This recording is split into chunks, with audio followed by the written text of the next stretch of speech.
Glitches. These inexplicable happenings are usually akin to fiction, but those who've experienced them will testify otherwise, leaving them dazed, confused, and with so many questions. Please join me in welcoming fellow horror YouTuber Kaylee Elise as we question the nature of our reality with these 8 Glitch in the Matrix stories. Number 1. 4 years ago, I needed serious surgery to remove a tumor in my brain.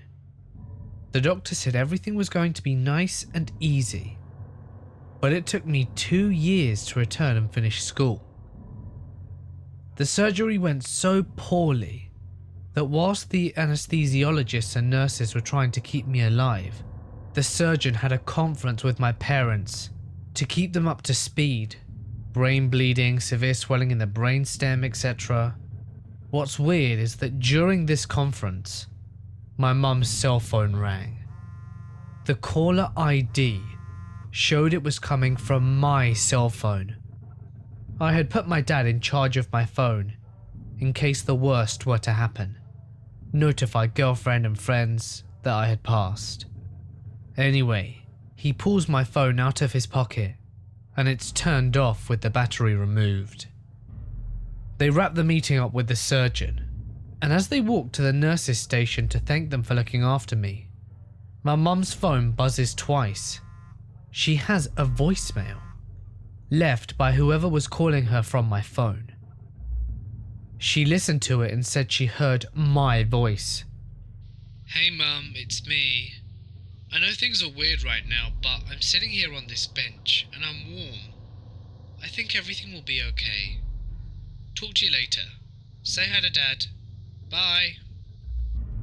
About a month after my surgery, when I had recovered and moved back home, my mum had me listen to the voicemail, and I couldn't believe it. I turned white. I cried. When I heard my own voice, I thought maybe I had died and I was being punished. I immediately opened my phone and looked through the call history. There it was. I saw it. The timestamp of an outgoing call on the date of my surgery, 20 minutes after I was wheeled into the operating room. I don't know what in the world caused this. Number 2. As a child, my parents always introduced me to everyone that ever came into our house. I was taught to shake hands and say, "What's your name?" This was a rule that could not be broken. One night, when I was 7 or 8, I had a bad dream about being old.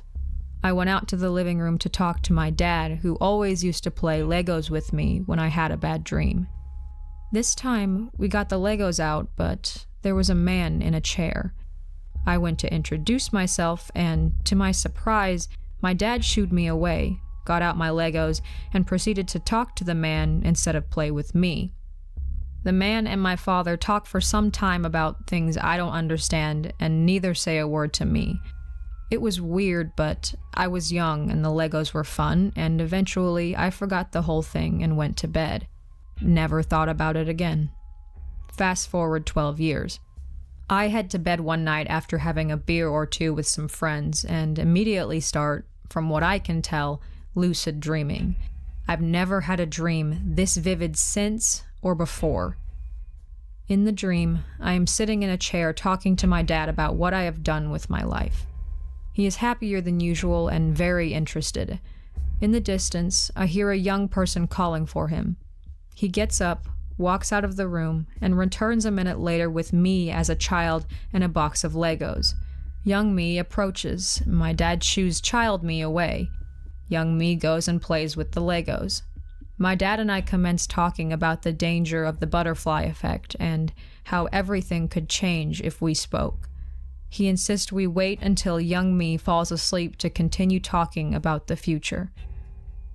I then have 2 more similar dreams where I see myself from perspectives of mysterious, forgotten people and situations, all with my father, all discussing time travel, my future life, and the consequences of changing things. I woke up absolutely convinced I had time traveled, or that the ghost of Christmas past decided he wanted to take an off-season shift. It took me a week to rationalize it and still gives me chills just reading it out. Number 3. About 4 or 5 years ago, I worked at a Little Caesars Pizza. Usually I would work inside on pizzas, but we had just started up this Monday Madness deal where pizzas were only $4 on Mondays, so we needed someone to advertise. I was a wild and weird metalhead, so I took up the position on Mondays of just going out there and throwing a sign around to get attention and bring people in for pizza. Not exactly glamorous, but I had fun. One day, whilst I was there doing my thing, I see a van heading straight towards me. It jumps the curb and slams into me, and I feel it crush me against the electrical box controlling the street lights. I see a quick flash as the traffic lights flick off and then black out. I gasp. I'm still on the corner, and nothing has happened. No van or anything. Well, I was a little shaken up, as you can imagine. So I decide to pack it up and walk back into the store for a break. I walk no more than 15 feet away from that corner when I hear a crash. I look back and a van just hopped the curb into the electrical box, and I watch the traffic lights flick off. Needless to say, I took the day off. I still think about it from time to time. Number 4. I lived in the Hollywood Hills, and this happened in the early 80s. Crazy knocking at my door at 9 p.m. I go to answer the door, and there's a lady there just hysterical, talking about how there's so much blood. She looks normal and is dressed in clean clothing, so we let her in. She tells a story about seeing someone get stabbed. I call the police, and 2 uniformed LAPD officers arrive in 10 minutes. They take the lady away and tell us that she was reported missing, has a mental condition, and lives up the street. All good. 30 minutes later, another knock at the door. 2 different cops this time responding to the call. They have no idea who the other 2 cops were. They take our information and statements, description of the officers and the lady as well. Radio conversations back and forth ensue, and they really don't have any idea how any other cops could have picked her up because they were given the call 40 minutes ago. Number 5. When I was younger, I used to live near thick woods. I used to dress very uniquely. I would usually wear Halloween costumes whenever I wanted and stuff like that. I had a weird fascination with masks. Anyway, one day whilst I was wearing a Spider-Man mask and playing in the woods, I see a person wearing a leather jacket and oddly coloured jeans. I tried to follow them, but lose them in the forest after about 30 minutes of trying, and then go home. Fast forward about 7 to 8 years in the future. I didn't live at the house near the thick woods anymore, but my grandfather did, and I visit him periodically. I decide to go for a walk around the forest for old time's sake. So I put on my black leather jacket and tie-dye jeans and go walking around when I see this small person wearing a Spider-Man mask following me around.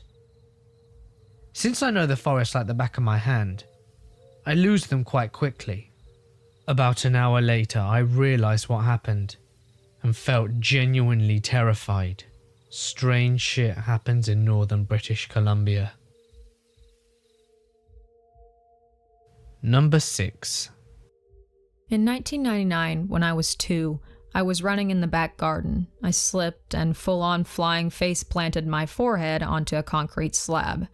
My memory is shady, but I know I had a huge gash in my forehead. I remember a paramedic sitting me on my kitchen bunker, pushing back my fringe and examining my injury. I was losing a hell of a lot of blood, so I was rushed to the hospital and he stopped the bleeding as best he could in the back of the ambulance. Fast forward 14 years. I'm sitting at a reception for my cousin's wedding, having a few beers with my dad and granddad. We're saying hello to the rest of the guests, and I notice a man that I swear to God I recognize. My mom brings him over to meet us, and he shakes my hand and says, "Oh, yes." He brushes my fringe away, and, you've already guessed it, I realize where I remember him from. We get to talking, and I shit you not, he's the guy that rushed my mom to the hospital on the day she gave birth to my brother. What else? My granddad put down his beer and tells me that while he was on holiday in France before I was even born, he fell down a set of stairs and broke his leg. Who the hell just happens to be turning the corner? This paramedic, who is also on holiday. He practically carries my granddad to the hospital and goes on his way, refusing to take any money. In 2010, my cousin, the groom at this wedding, is driving home. On this same day, another female cousin, from a different, removed part of the family, is also driving home from work.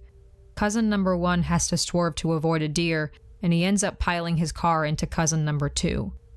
Who the fuck is on call to arrive at the scene? Yup, paramedic man.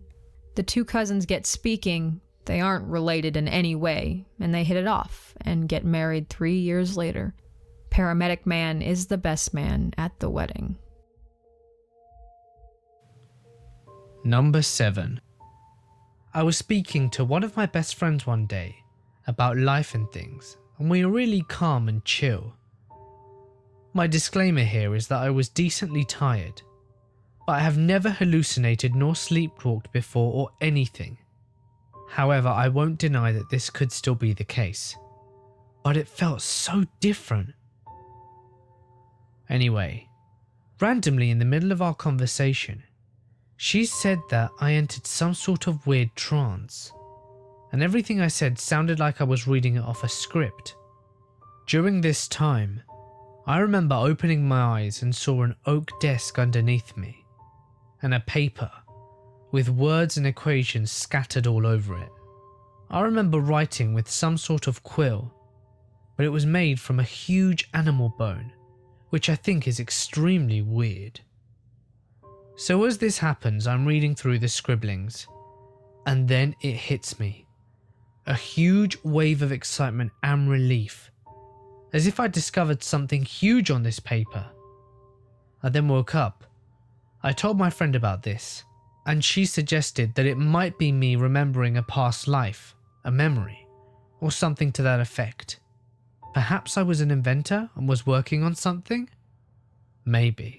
I would throw all of that away and not worry about it, if not for what happened next. I smiled at her, and then this is the part I don't remember, and she had to fill me in on. I started spewing out excited knowledge at her. Pretty much all I ended up saying was, our universe is a shadow of another universe, meaning that our 3D world is a shadow or projection of a 4D world. I made it clear that it was possible that our universe might just be a shadow of a shadow.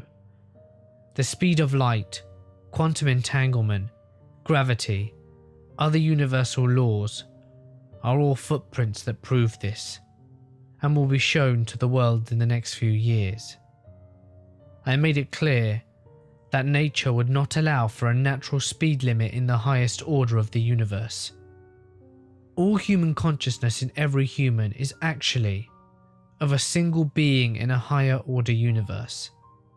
This means that we are all connected in a very direct way. We do have free will. I kept repeating this for some reason, stating that if we did not have free will, the random cosmos would not exist. I don't know what that means. It was such a strange experience because I woke up crying and smiling at her. I explained that I saw my past life and I could feel things that he felt. The excitement and whatnot. We talked for a moment and she explained everything that I told her and everything she wrote down, and I am completely confused as to where any of this came from. I haven't slept in 2 days, but I'm extremely happy and excited about this all. It feels so surreal. Number 8. I know a fair amount of these stories are feasible to explain and are basic coincidences at most, but hear me out. This may be long, but I was thoroughly disturbed last night at work, and it seems like a glitch for me to have even found this subreddit the day after my experience. Let me just say that I am known to be a pretty observant guy. All my friends and family who know me even slightly well are aware that I notice everything. It is pretty hard to slip something past me. Not to say that I'm proud or a cocky asshole or anything, but it's just a little background into me before you read this long-ass story. Thank you. I have worked at this sandwich joint for over a year and a half. We run a tight-knit crew. I am a good employee, in good standing with the owner and the manager, and I'm a little bit of a night crew manager myself. The restaurant itself is very slow, as we tend to receive maybe 20 to 30 customers within my entire 6 to 7 hour closing shift. This means that I naturally tend to start conversations with customers. I like to figure out where people work their day jobs, where they went to college, how their lives are, and all that stuff. You could say I get personal, but hey, people like it when you're not just a robotic employee. I even met a dude who went to Berkeley Law School, and he told me a lot about life and school and all that, but that's neither here nor there. Anyway, I like to talk to people. It gets me through the days, you know? And generally, people are pretty damn nice about it. I even have a mini little arsenal of conversation progression. Just headed home after a long day's work, huh? Nice. Where do you work at? Oh, that sounds cool.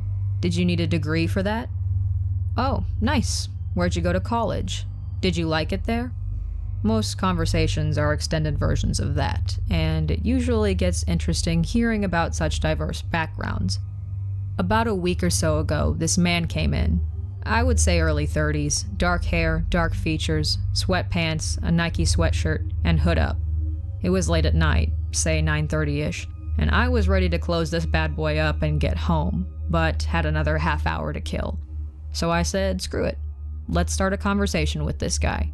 Maybe his dad is like a congressman or something cool. Maybe I'll learn something from him.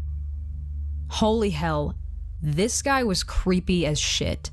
He wouldn't meet my direct eye line. He would talk to me by looking above or between my eyes.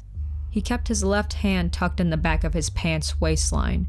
I realize that sentence is a bit hard to visualize, but the best visual I can give is like when people tuck a gun in the back of their pants. It was like he was clutching a gun. He kept his hand there the entire time. He was looking nervous and reluctant, as most people who commit robberies do. And as the sandwich making process progressed, I was becoming more and more sure that I was about to be robbed. He asked for a ham sandwich on white bread. The way we lay the ham is pretty formulaic, but due to his creepy demeanor, I was admittedly feeling nervous. The 8 slices of ham ended up being folded over at different ratios, laid on top of each other sloppily, and did not look like too appetizing of a sandwich. The man asked for Swiss cheese. Now, the formula calls for 4 slices, so as I always do, I picked up a stack of the triangularly cut cheese and fan it all out in such a way where I can grab 4 and throw the rest back into the pile. I lay the cheese in a less than orderly fashion, and the sandwich is still clearly missing its picture perfectness you see on TV. These details may seem irrelevant, but I just want you to know the gist of it, and you'll see why. The man asked if I could toast his sandwich. This means that I would have to turn my back to him for a few seconds to throw it in the toaster. I was running a lot of shit through my mind, and I was not prepared to turn my back on him. This caused a mini sort of panic, and I grabbed his sandwich and attempted to stand in such a way where I could keep my eye on him while my waist twisted enough to get the sandwich toasted, but still be looking at him. As you might have guessed, I dropped it. I dropped the sandwich. I made a basic attempt to catch it as it fell, you know? Kinda like flared my knee up and tried to use my waist as a sort of cushion to hold up my elbow to catch the sandwich, but to no avail. I guess just imagine fumbling with your phone and the weird motions your body makes in an attempt to catch it right as soon as you realized you dropped it. You get the idea. I was panicking hardcore. Splat. In the few seconds before I look up, I was bracing myself for a very angry creep staring at me. But he was gone. He had left. Vanished. I didn't even hear the squeak of the door, the footsteps, nothing. I ran outside, I looked left, I looked right, looked left again, and no cars were driving away. No cars were even remotely parked close enough for him to be hiding in or behind. He was just gone. The sandwich was still on the ground, fallen face down. One of the triangles of cheese landed in just a perfect angular contrast with the tiles on the floor. Of the 8 pieces of ham on the sandwich, 6 were left betwixt the bread and the floor, while 2 pieces flew off and landed adjacent to the cabinet on top of which the toaster is located. Fast forward to last night. A man much older than the first comes in, I would say 60s, white hair, dark features, probably around 6'6". Was probably the tall, dark, and handsome type of dude in the 70s or something. Pretty nice man, up until he started ordering his sandwich. Fuck, I just got chills typing that last sentence because I have no idea how to proceed with the story. It just gets unsettling for me. He ended up asking for white bread. I started to carry on my casual conversation.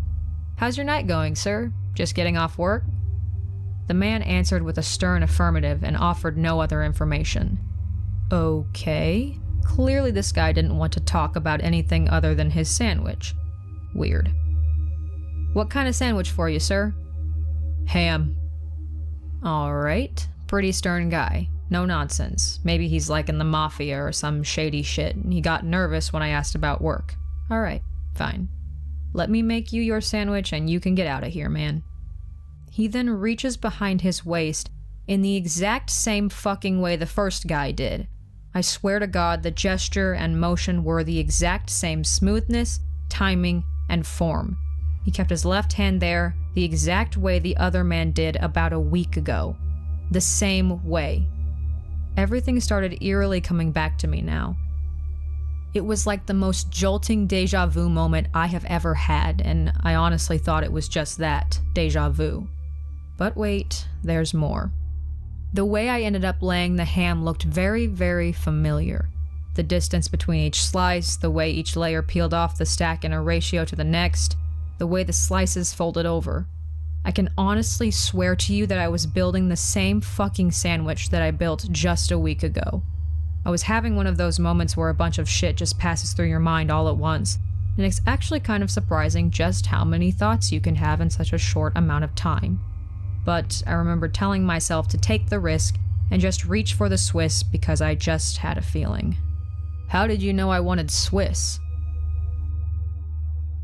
He actually wanted Swiss. How in the world do I pass it off as a lucky guess?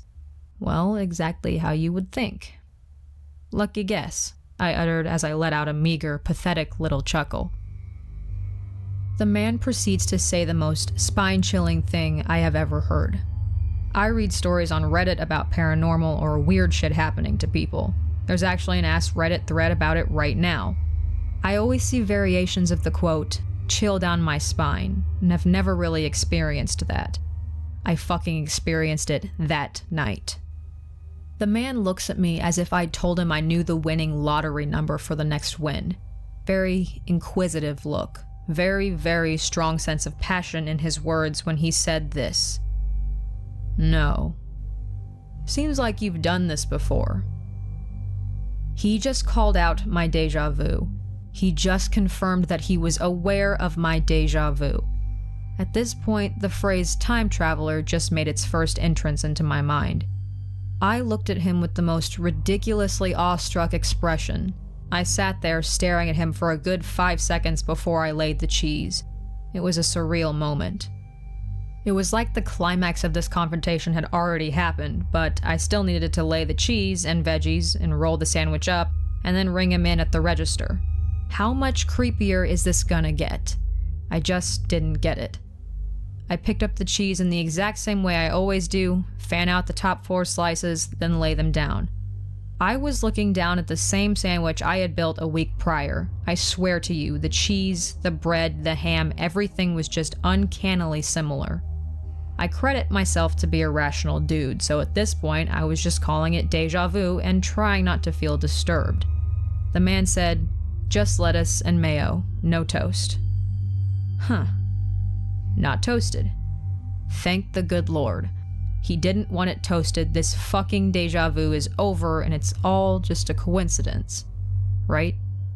Well, some of you all may not know, but there is a thing called a hot food tax in some places. Therefore, when a sandwich is toasted, there is a button for hot food taxation and it's something like 12 cents. So as a force of habit, I read the order back to the customer in this fashion. "Alright, sir, so a ham sandwich, not toasted, with a bag of chips and 2 cookies." He looked very concerned with why I had mentioned it was not toasted. "Why did you have to specify that it's not toasted?"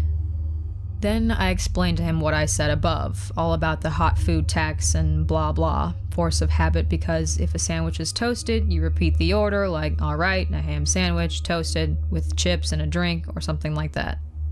After explaining that to him, he was just like kind of inquisitive about it, nothing too weird. I didn't want to keep him any longer, so I took his card, swiped it, and could not wait for him to get the fuck out. As he walked out the door, he looked back at me with the creepiest fucking smile you can conceive in your Reddity imaginations. He turns around and says what I honestly do not think I will ever forget. "Just to let you know, I didn't not toast the sandwich because of the tax. I'm not that much of a cheap bastard." Okay, the guy is trying to lighten the mood, right? Sweet. Yeah, I know he's not a cheap bastard. I mean, it's 12 cents. But he felt the need to tell me the real reason he didn't get it toasted. "I just didn't want you to drop it." And just like that, he was gone. Holy shit, I have chills everywhere. This was without a doubt the most spine-chilling thing I have ever experienced. I explained this whole thing to my father, and he came up with the idea that these 2 men were probably father and son and were just fucking with me, and I am making up the rest of the details in my mind. Impossible. Do you know why? The man who owns the restaurant I work at owns one other. Just one other. Halfway across town. When Guy 1 came in, I was at a store that was about 8 miles away from the store that Guy 2 came in. The realistic chances of these 2 men knowing each other and tracking me down, finding me across town, and fucking with me like this is impossible. I and 3 other employees, the manager of both stores, the morning shift leader, and my counterpart, the co-night shift manager, are the only 4 employees that jump between the 2 stores. The chances of this being a methodically planned prank is absolutely outrageous. Hey guys, it's Mort here and thank you so much for listening. I want to give an extra special thank you to Kaylee Elise for collaborating with me on this video. She is an incredibly talented YouTuber who is seriously worth your time. Her high quality weekly videos are something I guarantee you will not want to miss. So head over to her channel to subscribe and watch the video that we just made about the Wolf family murders from the 1920s. It is an incredibly fascinating and dark case, which I am sure you'll all enjoy. I bet most of you know her already, but if you don't, now is definitely the time to change that. So show her some love, subscribe, and thank me later when you binge watch all her content, because trust me, 90,000 people are not wrong. As always, if you enjoyed the video, a like would be very much appreciated, and subscribe for even more great horror content to come. And if you've just come from her channel, you might want to check out our previous collaboration about 7 Skinwalker stories. But anyway, it's time for us to head on over to Kaylee's Corner, so follow the link and I'll see you there. Auctioneer E.N. Mayer was helping the police with the investigation of the farm, and he uncovered the shotgun believed to be the murder weapon in a pond just off the property. However, as far as tracing it back to the killer or the victims, authorities had no luck. There was no manufacturer that had a record of the firearm, and therefore its owner could not be traced, and no one involved in the investigation or in town recognized it as belonging to anyone that they knew. Hey guys, and welcome. Thank you so much for stopping by. I just wanted to let you guys know something. For the last 3 days, I've been feeling pretty ill. And I'd rather make you guys a quality video than a badly made one. I appreciate that you all come here to predominantly listen to me, and I am so profoundly grateful for that. But please understand that I need time to rest and recover to continue making the content that you enjoy. I'm hoping to have a video on human trafficking tomorrow done by me, so look out for that. But in the meantime, I hope you can enjoy this fantastic narration by Mother Creepypasta. I love deep sea stories, and I can't express how amazing this story and her narrations are. I suppose that the best way for you guys to find out is to listen for yourselves. So get comfortable and let the darkness take control. The ocean has its silent caves, deep, quiet, and alone. Though there be fury in the waves, beneath them there is none. Over the course of the last few weeks of training, I'd memorized nearly every facet of the Tuscany, every dial and every readout, and every knob and screen and nuance of structure. And the quality of the personal submarine's craftsmanship never ceased to astound me. It was a remarkable feat of engineering, this little beast, designed with such care that even the equipment on the hull could withstand more water pressure than the sea could muster up at any achievable depth. It was my Pegasus, my Trojan horse, my very own Apollo 11. And inside this matrix of layered syntactic foam, I would follow the ballast to the gratuitous and unexplored depths of Higgins' Maw. I began the separation sequence, and the deep diver fell away from the escort and dipped beneath the surface of the Pacific with silence and grace, and a few knots of speed. And then I was consumed in a whole new world, albeit one I'd frequented, that of the sea. Schools of fish swam on by me, and when their cloud passed through a sunbeam, it glinted silver, and beneath them swam rays that rolled their wings to the beat of the current, and out in the rocks crawled the crustaceans, and sat the plant life that spruced up all the whitewashed stones there like holiday ornaments. But I had an appointment to keep, and the oxygen tank was a demanding clock. So I dove right on past the old reef, and out into the open waters where the seabed couldn't be seen for many, many miles yet. "The Maw," Reuben had said. 50,000 feet below the surface, Booker. 50,000. Do you know what that means? Means it's a whole hell of a lot deeper down than the Challenger Abyss. He nodded at that. Are you ready to make history? Was I? I thought I was. I'd prepared for this lonely dive and nothing else for some years now. It was the culmination of a lifetime of work and study in the field, and so tight was its grip on my mind that I often dreamt of it in my sleep, of what I'd find at the bottom, and what it would mean, and what monstrous things might take offense to my presence there. No. I shoved the thought aside. Tuscany was all the protection I needed in that regard.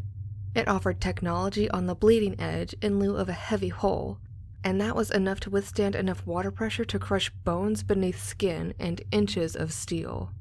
What animal had jaws more powerful than the ocean itself at fathom? So I hit the thrusters, and down I went, like a bullet to the pinch. I eyed the depth meter as much as I did the sea. 100 feet. 200. Sharks and turtles and uncountable fish swept past me. 300 feet. 500 feet. 700 feet. 1,000. 1,250. The inverse height of the Empire State Building. 1,500. 16. The water began to blur and grain up and darken as the sunlight struggled to push on through. 2,000. 25. 3,000.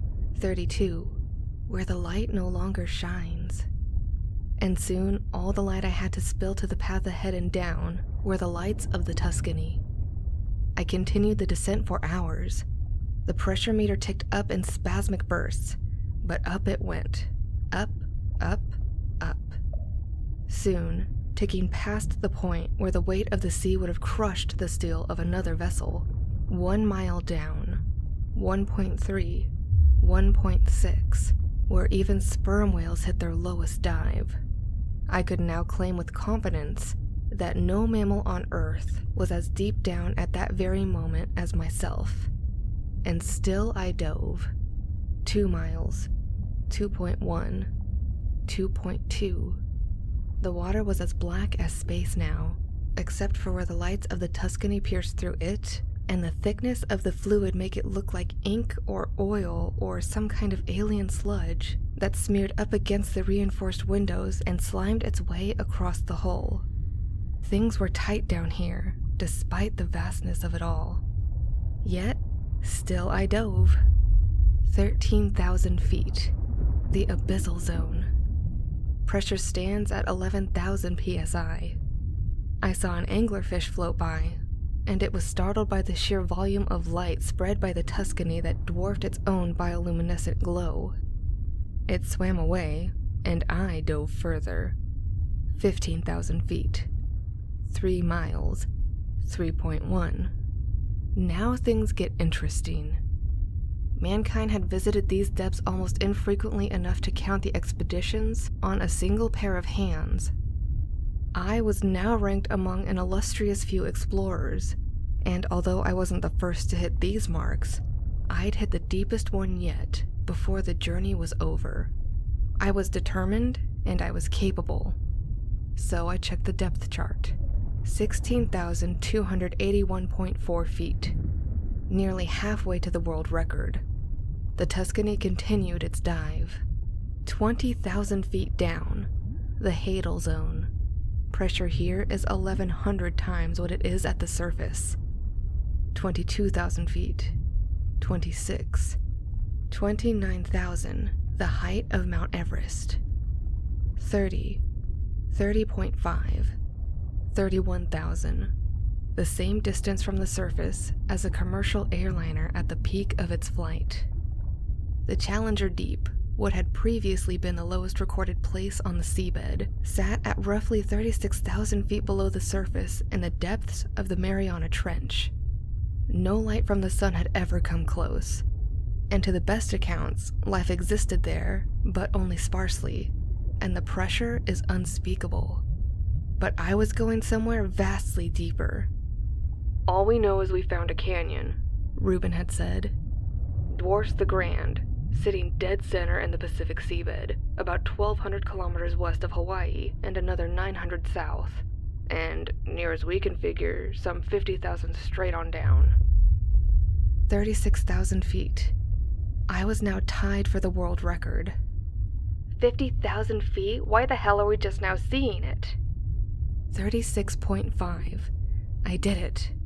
My heartbeat swept up to a faster rhythm. I was officially a world record holder. No human being in recorded history had been as deep below the surface as I was at that very moment. New seabed scanning technology helped. It gave us a more detailed topographical map of the hydrosphere than we've ever had before. And once we got the results back, we took a look, and there it was, just waiting for us, inviting us down.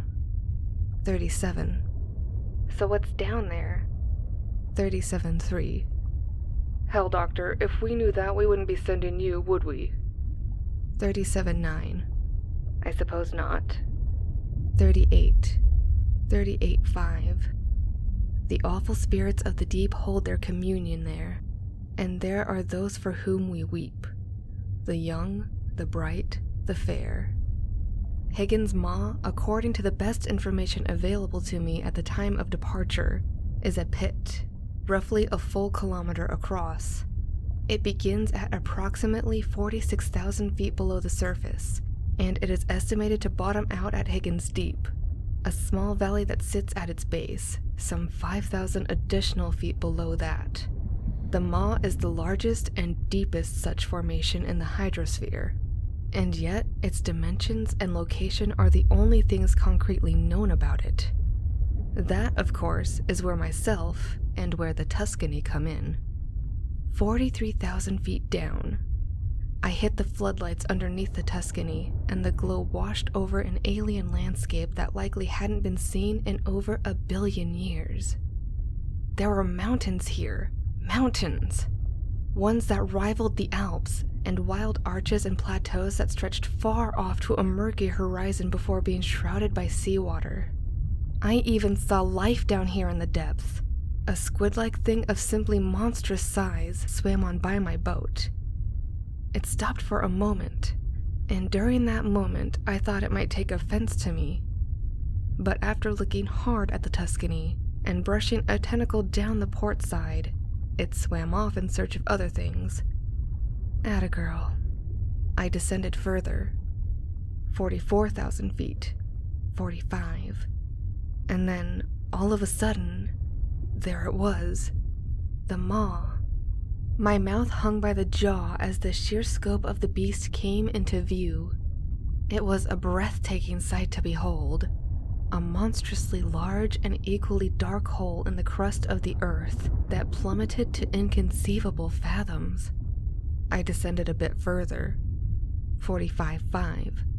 46,000 feet, and Tuscany fell into its yawn. Somehow, things were even blacker in the depths of the thing, even though sunlight had long since blotted out. 46.5. 47. 47.2. I began to become aware of a low current pulling me downward. It wasn't particularly powerful, but it was unexpected, and it was therefore alarming. And yet I couldn't bear to pull myself back up. Not yet. I'll turn around if it gets bad. So down I went, deeper and deeper and deeper still into the cavern. 48,000 feet. 48.5. 49. 49.1. And then I saw it, a glow. I squinted and dimmed my lights to confirm the intuition. What in the name of God? It was there indeed, a dim reddish purple, then green, then purple again, and then blue, floating on a mist of current some few thousand feet below. I resumed the dive to chase it. 49.5. 49.7. 49.9. The glow, whatever it was getting deeper and wider and brighter. Soon it filled up the whole path down and ahead. I dimmed the Tuscany's underlights to their lowest setting, and by 50,000 feet, I could see that the glow was coming from somewhere not directly beneath me, but off to the side and around a wide corner.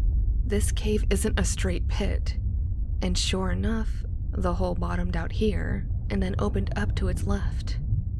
Holy God, holy God. It was a cavern chamber, at least a full square kilometer, and only the enormity of its radius maintained the darkness of it despite the presence of thousands of floating bioluminescent pods that pulsed purple and green and blue and red and dimmed into the interim. I took the Tuscany in deeper, and her cameras whirred to life.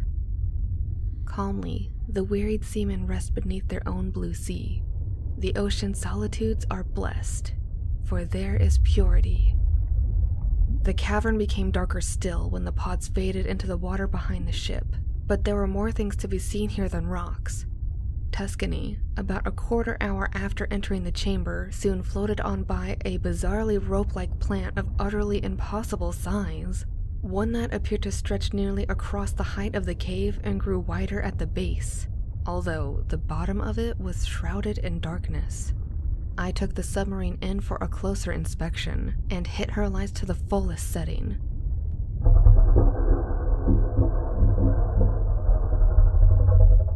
My heartbeat slammed. There were suction cups on it. Each one was as big as the Tuscany herself, and they writhed and pulsed across and down the full length of what was now very clearly a tentacle. In a panic, I shoved Tuscany back and away from the thing. But when I tried to turn her around, the base of the hull collided with the beast and stuck fast to one of the cups. I gunned the thrusters and could hear a wet tearing sound as the machine ripped itself free from the cup's grasp. But then, the tentacle came to life. It whipped and whirled and smacked around the cavern and pressed itself to the roof, and then it fell down, deep beyond where the darkness blanketed the floor. Come on, baby.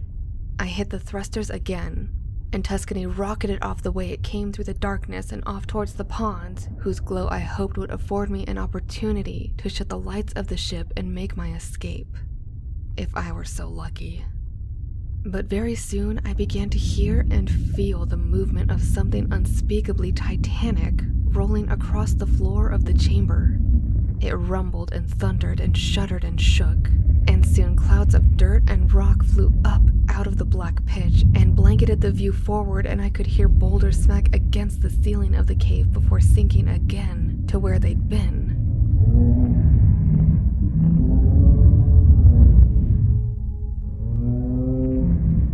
Fuck! The sound had erupted across the entire breadth of the cave at once. My eardrums nearly burst, and likely would have, had it not been for muffling of the explosion provided by the walls of the Tuscany. The submarine shook too, but she held her integrity well enough for me to fly on past the floating pods, some of which were now knocked about on their sides and rolling, and back towards the yawning mouth of the tunnel that would take me back out into the open deep sea. The Tuscany buckled and rolled with an impact. The tentacle, I realized, had shot up from the ground and hit the bottom of the ship between her ballasts. But luckily, it knocked her with a force up towards the tunnel. I rolled Tuscany with the hit and managed to regain some control, and I boosted the thrusters into the turn and up again, now back into the maw. Then I began to climb. 52,000 feet. 51. 51.5. 51. So what's down there? Come on, baby, come on. Don't you fail me now. Don't you fucking fail me now. Hell, Doctor, if we knew that, we wouldn't be sending you, would we? 50.5. 50. 49.9. 49.6. Tuscany ascended with panic speed, and all the while she did it, I could feel the rumbling of the tentacle's pursuit in the walls of the pit. It smashed its way on through the tunnel and whipped and thrashed, but Tuscany was too quick a runner. 47.5, 47, 46.8, 46.4, 46,000 feet and climbing high. I suppose not. Tuscany burst out of the maw and was about to rocket straight on back up to the surface, but then the tentacle flew out beside her and nearly smashed in her front window. I bent the controls to the edge of their set casing, and Tuscany tanked to the left and up a bit and missed the ground by inches. I hit the lights again to navigate the labyrinth of rocks as I struggled to remount the climb. But in the light of the ship, I saw it. These weren't rocks after all. They were other ships. Massive vessels, Imperial warships from ages past. Bent and crooked and broken at the bottom of the sea, pulled down here by whatever it was that now threw its back to my devouring. The tentacle smashed along behind me. Mainmasts and battlements and flat decks and rusted iron and wooden boat hulls were splintered up and tossed to the winds of the sea, never again to reconvene. I took Tuscany through this nautical graveyard with far too much speed for my safety. Under ship towers we went, and through cannon mounts and past the blades of dead engines and around rudders. The cacophony of my flight and the destruction path set by my hunter awoke the life in the place. Fish washed out of holes and cabins and captain's quarters and deep deck stair flights and soon joined me in my effort to escape. But it seemed there was no escape to be found here. The entire ground for countless miles shook and rumbled with seismic force. It was thunderously loud, and it picked up speed and violence with time. Tuscany finally flew up to miss a splintered crow's nest atop the mast by less than a foot, and finally used that directed momentum to put away distance between the seabed and herself with as many knots of speed as her thrusters would allow without bursting from the effort. The depth chart began to rise. 45.9, 45.2, 45,000 feet, 44.8. Come on, you motherfucker!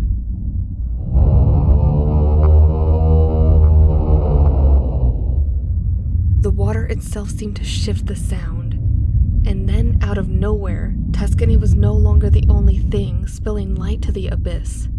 An orange glow flashed across the sea, and for an instant illuminated nearly the entirety of its vastness. Then it blinked, and then flicked on again and stayed active. I shut off Tuscany's lights to preserve every molecule of power for the ascent. 44-2, 44, 43-7. Beside me in the glow, I could make out other creatures retreating too, ones of spectacular size. Again, that mankind had never catalogued, and that I sadly would not have time to. There were bus-sized shaped manta ray things wrapped up in cloud wisps of transparent jelly, and even that squid the size of a building, all flying upwards in mass panic.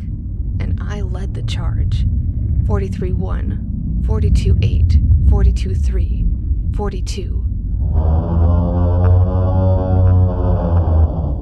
I looked behind me and down through the rear window. The maw had moved. It was alive. God almighty, I was in the Leviathan's throat. I was in its fucking throat.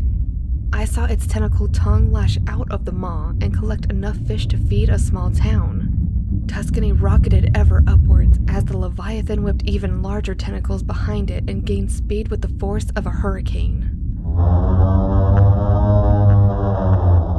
The Leviathan opened its maw yet again and spewed forth its tentacled tongue, and with it, it whipped up several Olympic swimming pools worth of water into a gale-force maelstrom. The mammoth squid was caught in its fury, and then it vanished into the pit forever when the maw snapped shut with a thunderous, echoing snap. Tuscany, meanwhile, continued to rocket upwards and managed to escape the whirlpool by a foot. 39-5, 39, 38-7, 38-2, 38,000 feet and climbing. But the Leviathan pursued me relentlessly, riding on the flood of its own current. Its tentacles, each dozens of feet across and a mile long, beat the water back and tried to gain speed for their host. 37-5, 37, 36-4. Tuscany had proved her worth with speed, and the pressure gauge now fell in jumps.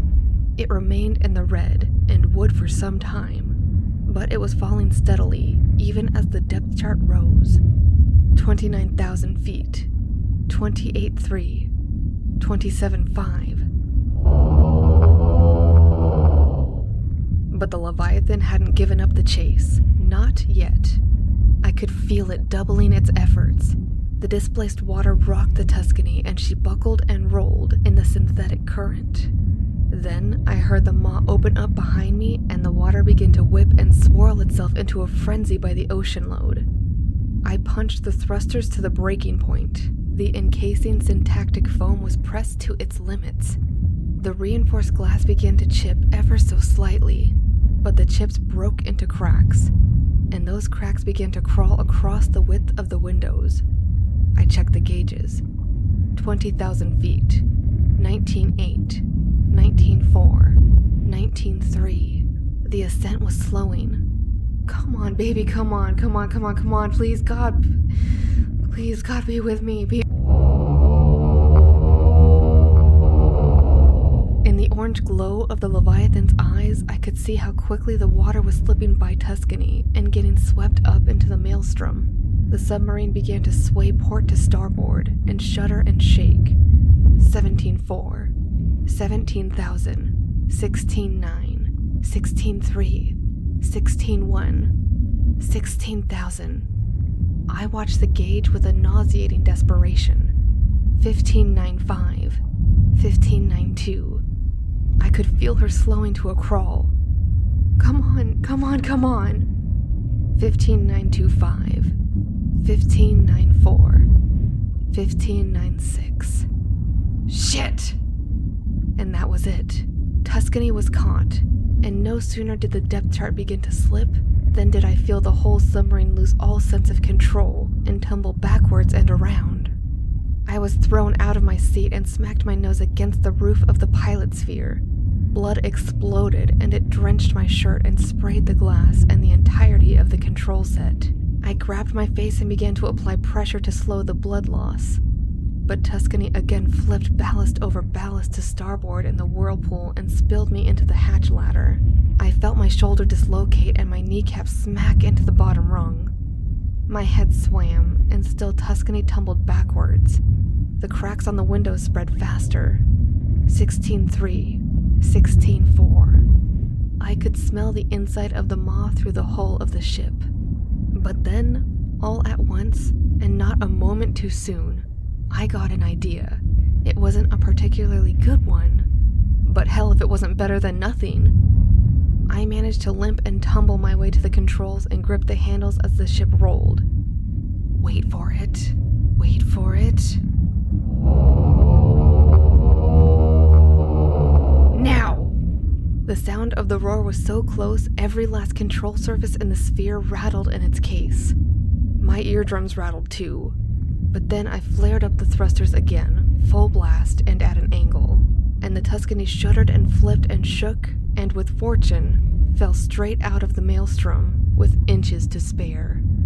I felt the edge of the Leviathan's maw graze the starboard side, and the impact again sent me into the roof while the ship rolled end over end over end again. I smacked my ribs up on a dip in the alcove and fell back down into the seat, head first, and then out onto the floor.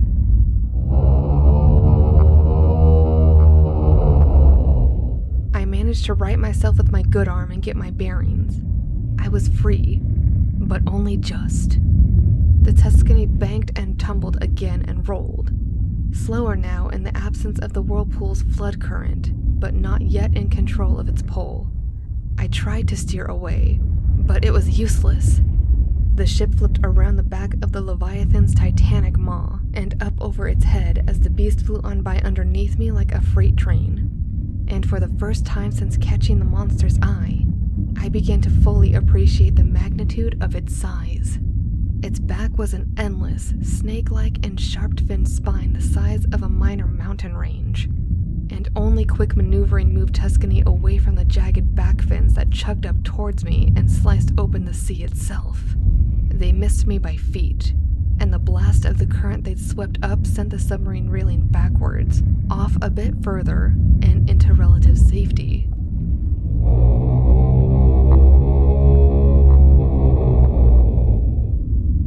I quickly dimmed the lights to their lowest setting and caught my breath as the full form of the Leviathan washed on past me. It stretched far away into the abyss below for well over a mile, and dragging away behind it were thousands upon thousands of tentacles, a forest of the things, each the size of a 6-lane highway and tipped with razor-sharp hooks and a flurry of wing fins. It took a full 3 minutes for the beast to pass by me fully, and then it curved around in the other direction and swam off in search of other things to devour.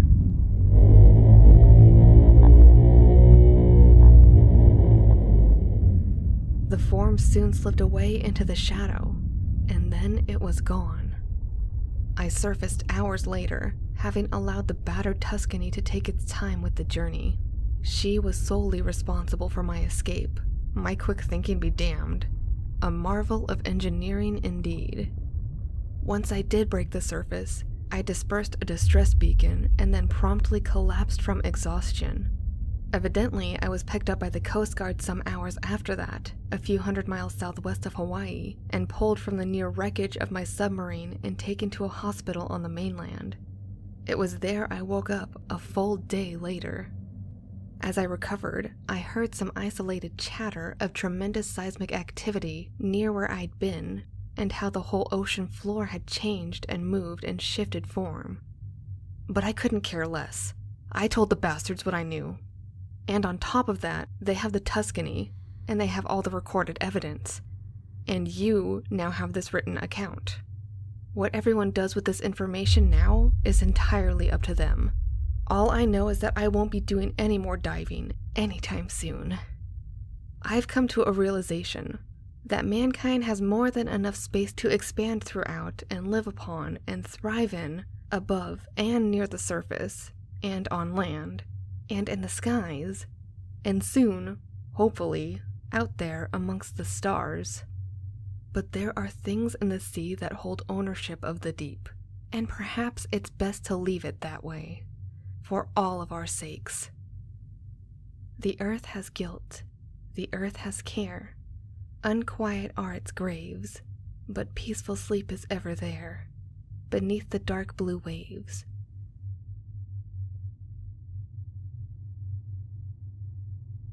The USS District of Columbia deployed its cargo, a 2-man Eisenhower-class Navy stealth sub called Agincourt, on which I served as navigator alongside engineer Lavelle, and once it was loose, it slipped away into the Pacific and began to part with its escort. The sea was in shambles here. There were dead fish and splintered boat hulls floating in the current, but it was far from unexpected. It was recently estimated, in fact, that since the Leviathan woke some months ago, it has critically disrupted over 400 trillion cubic tons of water, and all the life therein, and was becoming a potential threat to shipping lanes as well as naval operations. It has been classified for these reasons, and others, as a severe national security threat. And so, the Navy built the Agincourt on Tuscany's blueprint and selected Lavelle and myself to man it, and then instructed the pair of us to hunt down the Leviathan and lure it up from the deep so the District of Columbia could move in for a swift kill without exposing herself in the chase. For some hours after we entered the sea, there was little else but quiet there and the hulking mass of the District of Columbia as it followed. But then even that faded into the seawater, and when it did, Lavelle and I found ourselves alone in the midst of the ocean. He descended the hatch ladder from the operations center and joined me for a moment in the sphere. So Latner, you're the nav. How do you plan on finding this thing in the middle of the ocean? I'm already tracking it. You see that? I pointed up at a corridor of seawater that was moving north and that carried on for miles. We'd been following it for some time. Lavelle pursed his lips. Didn't realize there was a draft that big out there. There wasn't, until earlier this morning. That Leviathan swam on down this way a few hours ago, and it left this as a little present for the two of us. Well then, we'll be sure to thank it. How much longer before we see the damn thing? Not long. Look at those fish. I nodded toward a school of the things. You ever see anything like that? He shook his head. They looked panicked. And they're swimming towards us for a reason. Closer we get, more we'll see. Just wait. And we did. What started as an isolated school of fish soon became several, and then the nautical retreat boiled over in scale and number into a mammoth, seething cloud of life, all whirled up into a frenzy and pushing desperately south against the riptide, like birds from a storm cloud or the onset of winter. The two of us said not a word until the crowd broke, and Agincourt again found itself floating in the open and quiet sea. And then I brought Agincourt to a full stop, and Lavelle said, Holy God. Ahead of us, not more than 2 miles off, was a titanic mass of shadow, unmoving and so breathtakingly huge that not even all its edges could be fully seen. It was the Leviathan. Blue whales and dinosaurs themselves paled in comparison to this monstrous, mountainous thing. And as Lavelle and I sat and stared at it, it made its first move. A turn away into the depths behind it, followed by a sharp dive. In doing so, of course, the silhouette of its full form came into view, and the sight of it stole the breath right from our lungs. We couldn't have said a word that moment even if we'd known the words to say. We simply stared out at the thing and did our unworthy best to appreciate the magnitude of its vastness. It was as long as they said it was, an enormous slithering serpent thing, whose tail broke into 1,000 other tails that drifted and curled and dragged lazily behind it and fell deep away into the blackness. But seeing it in person was altogether a new experience. Before saying another word to me, Lavelle hopped back to the ladder and climbed up to the operations room. Agincourt to District of Columbia. This is Lieutenant Lavelle. We've located the Leviathan. 33.934 by negative 153.4570. We're given chase, but it's moving fast, and it's moving down. Look to the riptide. Advise that district follow our mark, but stand by to engage until we've brought it back up to you. I gunned the thrusters as he spoke and followed the slipping shadow away into the deep. 12 knots of speed. 12.2. 12.4. Agincourt crawled and then cruised, and then ran with all haste in pursuit of a monster. Lavelle came down the hatch ladder a few minutes later. District is en route. Making speed? She's moving, but she's not coming out into the open until we've got this fucker where she wants it. Any ideas on that front? A moment passed before I said, "You seen the footage from Tuscany?" Bits and pieces, yeah. Well, the pilot caught the Leviathan's attention, and it chased him straight up to the surface. But he made it, didn't he? Yeah, by the skin of his teeth from what I hear. Gave up deep diving altogether. What's your point? Point is, Agincourt's faster than Tuscany. If we can get the thing to chase us, we can outrun it, and then get District on its flanks. Couple of torpedoes to her side, and boom. We have ourselves a 300,000-ton museum piece.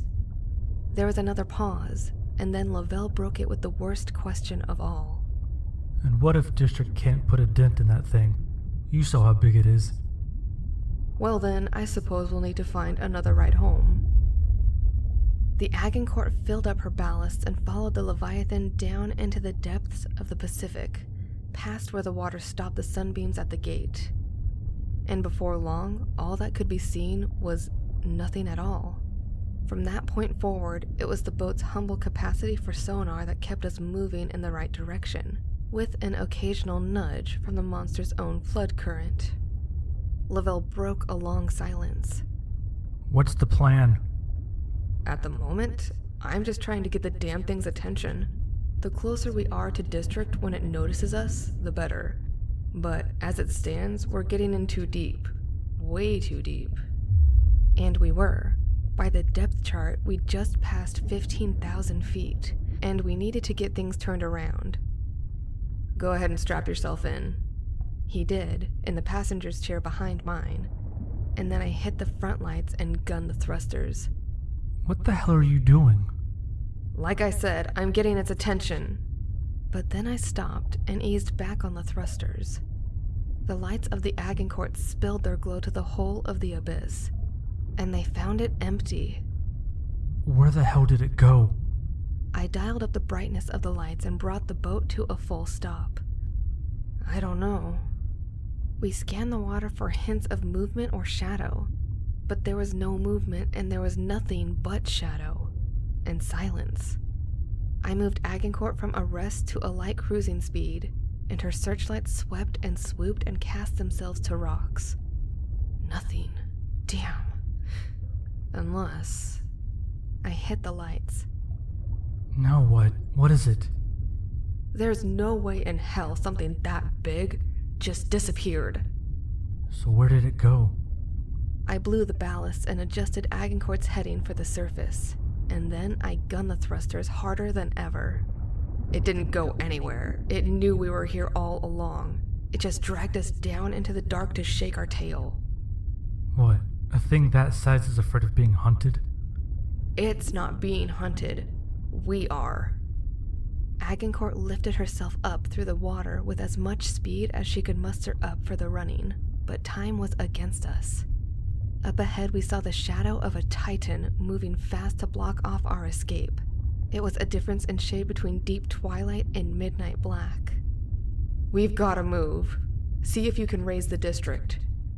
Lavelle unbuckled his seatbelt and flew into the hatch ladder and climbed it 2 rungs at a time. And not a moment later, I heard the static of the radio as he lifted a hail. Hello, District of Columbia, this is Agincourt. Can you read me? Over. Static, audible even in the pilot sphere. The sheer bulk of the Leviathan was blocking the signal. Keep trying to raise the escort. I'm gonna get out from under this thing and clear the way. Hello, District of Columbia, this is Lieutenant Lavelle of the Agincourt. Can you read me? Over. Agincourt banked hard over to her starboard flank, and I allotted her all speed for the escape. 17 knots flat, 17.3, 17.5, 17.7. I looked up. The Leviathan's shadow bathed the whole seabed in its mass. Still we ran. Hello, District of Columbia. This is the USS Agincourt. Can you hear me? Over. More static. 19 knots, 19.2, 19.4. Agincourt was moving faster than most vessels already, and yet the shadow above us had not struggled at all to keep us within perimeter. So big was its source. 21 knots.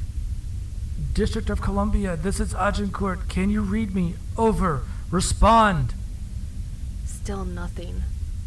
21.9, 22.2. I looked up. The shadow was murky and ill-defined, but I could make out the monstrous, alien forest of its mighty tentacles, which wrapped and curled and spread out on all directions in the absence of movement. It looked like a black star seen through a bent lens of time, but it was slipping back behind us. Agincourt was more than a match for speed. 23.5. Hello, District of Columbia. This is Lieutenant Lavelle of the Agincourt. Can you read? Still I heard static, but there were bursts of clearer sound too, just barely over the threshold of audibility. We were getting into the clear, and quickly. 25 knots, 25.3. Almost too quickly. Hello, District of Columbia. This is Agincourt. Do you read? Over. Can you hear me? I looked up and back over my shoulder. 25.8, 25.9, 26 knots. Fuck. The Leviathan wasn't pursuing us after all. It was moving back up. I fired up all of Agincourt's lights and thrusters and blew her ballasts. We began to climb. Lavelle! What? What is it? Any luck on the radio? None yet. Why? Leviathan's not moving after us. It's going up. Good. District will hit it when it gets close then. It's not gonna get close. It's gonna come up right underneath the boat. Sub won't be able to attack at that range. There was a pause. 23 knots now. We lost speed when we moved up. 23.1. Oh my god! Move! God damn it! Move! Get us up there! Just keep trying to raise the ship. 25.4 knots. 25.7. The massive shadow of the Leviathan was moving up into the brighter waters, and I could see its tentacles falling into line as it gained speed. Hello, District of Columbia, this is Agincourt. Can you read me? Over. Respond. 27.3 knots, 3,000 feet below the surface. 2,000, roughly, to the district's test depth. Agincourt continued her climb, and gradually as she did, the waters began to brighten. The pressure gauge began to fall, and the Leviathan, now swimming fast far above and to the left of us, came closer into view. Only then did I understand fully. District of Columbia stood no chance, even in an unfair fight. This beast was unstoppable. Hello, District of Columbia, this is Agincourt. Can you read me? Over. 1,500 feet to the escort's test depth. Hello, Agincourt. This is District of Columbia. You're reading. Over. We're moving in. Listen to me. Ensign, we're telling you we do not have the Leviathan in tow. I repeat, we do not have the Leviathan in tow. It got between us and is heading for the coordinates I listed earlier. If you're there, you need to fall back immediately. Do you copy? Leave now! 1,000 feet. 800. 750. Breaking up. Coordinates listed 3.4 by negative 150.45. Standing by. Package. Wait. District of Columbia, do you copy? This is Lieutenant Lavelle of the USS Agincourt. Are you there? Do you...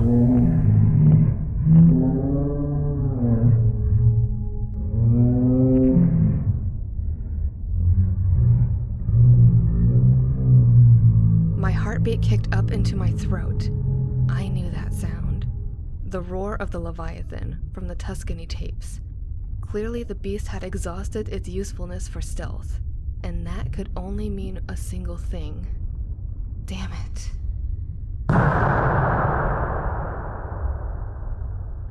Lavelle joined me in the pilot sphere. Jesus, what the hell was that? We're too late, that's what it is. We're too fucking late. And we were. Although Agincourt's current of speed swept us in closer before I pulled it to a full stop. It was a stop with a view, though. A helpless and terrible view. We saw the mountainous back of the Leviathan and its great maw covered with a shield wall of its writhing tentacles absorbing a series of torpedo charges from the escort sub. It discharged a flurry of Mark 48s from the pods. Those torpedoes left on rockets and detonated in waves. And for a fleeting moment, I thought it might be enough, if properly targeted, to turn back the Leviathan, or wound the damn thing, or something.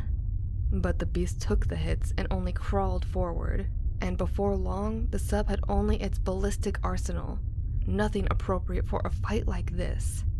It began to throw its whole effort to a retreat, but an Ohio class is a hulking mammoth, 2 football fields in length and nearly 19,000 long tons of metal rivets. It is fast, but not fast enough. The District of Columbia was doomed. "Try to raise Dixon, Lavelle," I said, and my voice trembled when I did. "District is dust." As I said it, the final torpedo in the Columbia's armament was launched. It sped through the water and trailed a skipping, spluttering wake, and hit a tentacle, and exploded tremendously, but fruitlessly upon it. And then, after a moment of silence, the Leviathan unraveled itself, and its tentacles blocked out the last of the sunbeams at dusk, and they swirled and curled and wrapped their vastness around the hulk of the district. And then, the vessel was gone.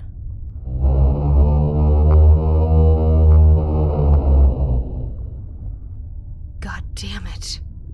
I pulled Agincourt away from the feasting with all speed. 20 knots. 20.1. 20.4.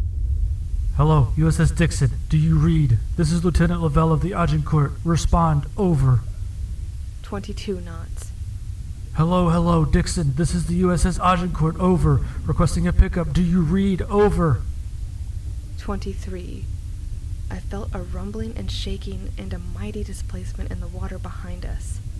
Agincourt buckled and rolled. I looked behind me. 23.5. Hello, Dixon. This is Agincourt. Do you copy? Over. 23.6. Oh God. The Leviathan had finished its meal and was turning around. Its tentacles alone forced a flood of riptide, and then, God almighty, there it was. The maw. It was big, hideously, monstrously, impossibly big. A yawning canyon and a mouth all the same. What the hell is this thing? 24.1 knots of speed. 24.6. Hello, Agincourt. This is the USS Dixon, responding to request for pickup. What's your heading? The Leviathan opened its eyes, and Agincourt was suddenly awash in an orange glow. Fuck. Lavelle! Hold on, Dixon. What? 26 knots. Cancel pickup. What? Why? 26.3. It sees us. Tell Dixon to get itself to safety. We'll try to shake this thing and rendezvous. 26.8. 27. Dixon, do you copy? Over. Loud and clear, Agincourt. 27.5. The Leviathan's tentacles flew into form behind it as it gave chase. Help us, please. Please, Jesus. 27.7. Listen to me. We are currently heading northwest with all speed. The USS District of Columbia has been destroyed. We... 27.9. 28. I'm sorry, say again, over? The Columbia is gone? Affirmative. The Leviathan has destroyed the USS District of Columbia. We are now... Motherfucking... I gunned Agincourt's thrusters for all they were worth. They groaned and protested, but they did their job, if only just. 30 knots. 30.2, 30.3. Even if the ocean itself seemed to be draining into the thing's mouth by the lake load. Come on, baby, come on. Come on, come on. Agincourt, this is Dixon Actual. Confirmed destruction of District of Columbia, over. 32 knots. Yes, sir. The Leviathan took everything District had to throw at it, sir, and then it just ate the ship. 32.5, 32.9. We've located your beacon, Agincourt. The destroyer group is moving into rescue and engage. My heart stopped. 33 knots. Lavelle! I know. Dixon, are you there? Captain Gilsey, do not engage, sir. Do not engage. I promise you, sir, there is nothing short of a fucking nuke that can stop this thing. Get the destroyer group to safety and we will meet you there. Negative, Agincourt. You've brought the thing into the open. We'll handle it from here. Gilsey out. 34 knots and climbing. Dixon, respond. Over.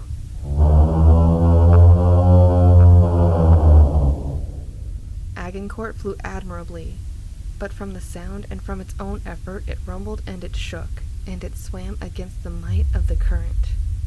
34.7, 35. Come on, baby, come on. Dixon, this is Agincourt requesting you disengage immediately. Respond. God damn it! The Leviathan was gaining, whether or not that meant it was moving swift or simply dragging the sea itself to its yawn was unclear and irrelevant.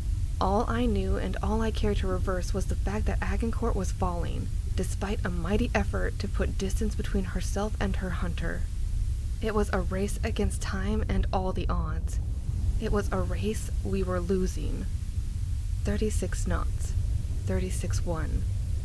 Dixon, this is Agincourt. Answer me, you fucking psychopaths. Disengage!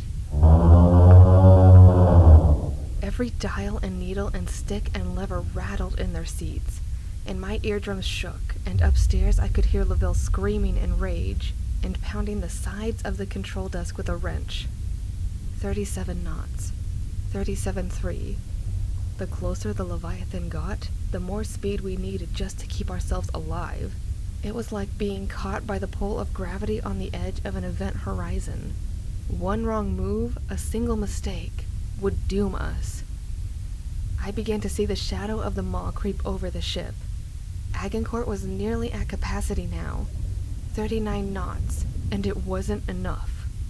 Agincourt to Dixon. Agincourt to Dixon. Do not engage. Lavelle paused when he heard the static. Once again, the mass of the Leviathan blocked our signal, and there was nothing we could do to stop it. The water rushed into the maw, and Agincourt went with it, tumbling helplessly and desperately, and with its thrusters flaring with all their strength of arms and all their force. Latner? Or...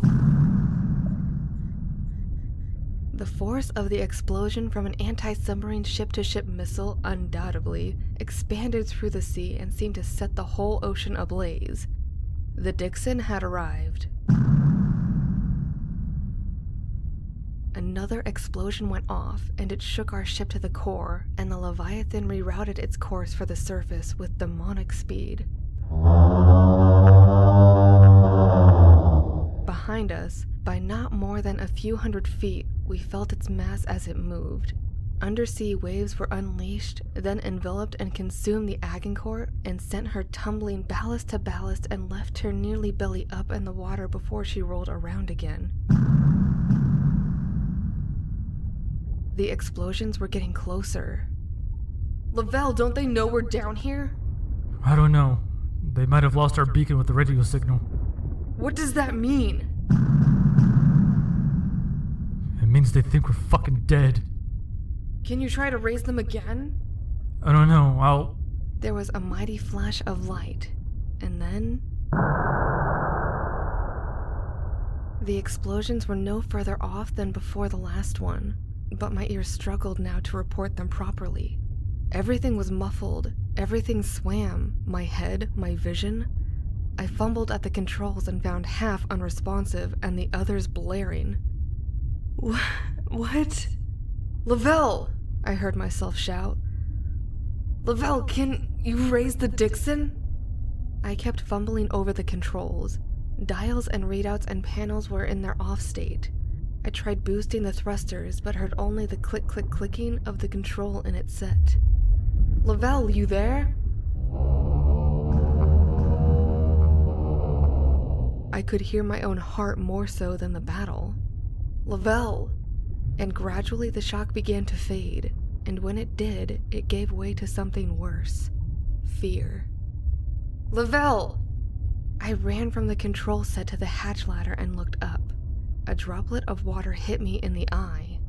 Then another, and another. I started to climb.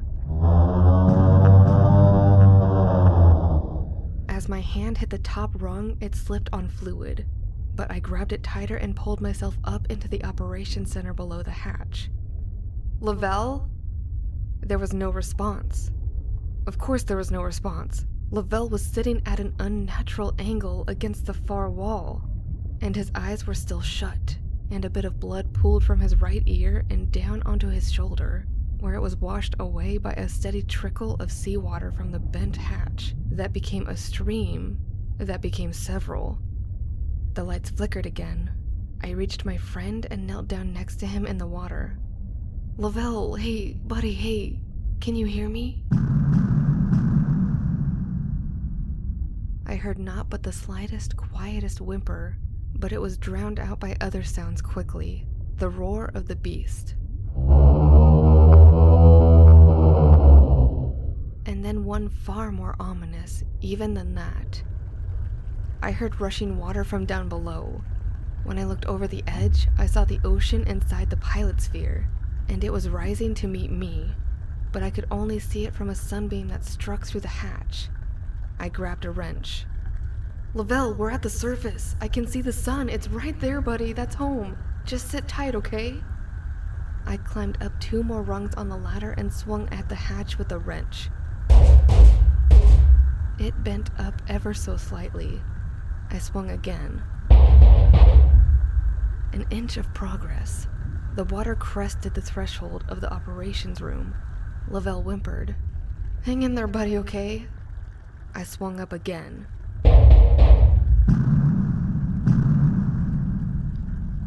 The lights shut off for a final time. Agincourt tumbled and groaned as she died. Come on, please, Jesus, please, God. The hatch began to bend a bit more. The sunlight brightened, and the water from below now had reached the midpoint of Lavelle's upturned service boots. I felt a release. Got it! I had forced a hole in the hatch big enough to put a hand through, but then water dumped inside at twice the rate of the surge from below. I turned my head and slid down the ladder and stumbled back as it began to pool up. What the? I looked up from the hole, and only once I did I realize the mistake. We weren't at the surface. We were merely close to it. Not more than 100 feet away, but many, many feet too far. Water flooded the operations room from both ends and washed me up against the wall next to Lavelle. The ocean threw itself to our beating, and it pounded us in waves and torrents and buckets. I couldn't breathe for seconds at a time, but I grabbed Lavelle's hand, and he squeezed with all the strength he had, just enough to bend his fingertips around the side of my palm, and then we began to float up to the ceiling. I'm sorry, buddy. I'm really, really, really sorry. I tried.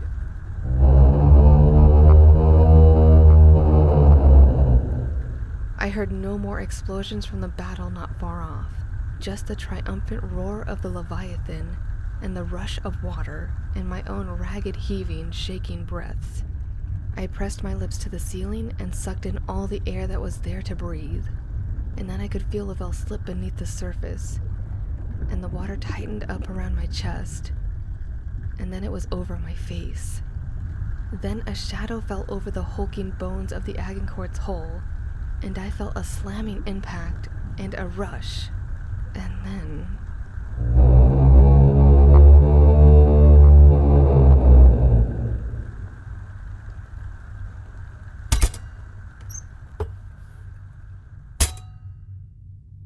They're inside.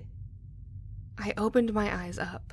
They hurt, and I didn't know where I was.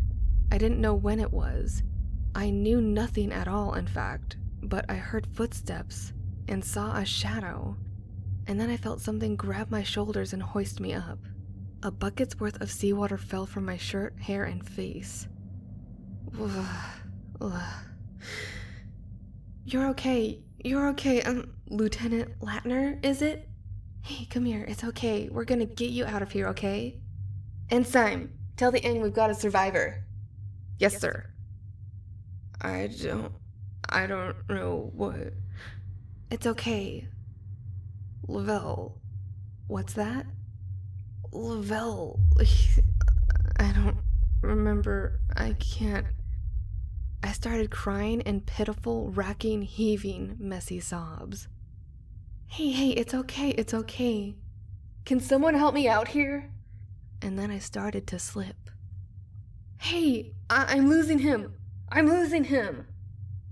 And then everything went black. I woke up in a hospital bed. For more than a day, I was delirious. But once I came to, I was filled in, as I, in turn, was able to recall my story for a report. From what I was told, the following had happened.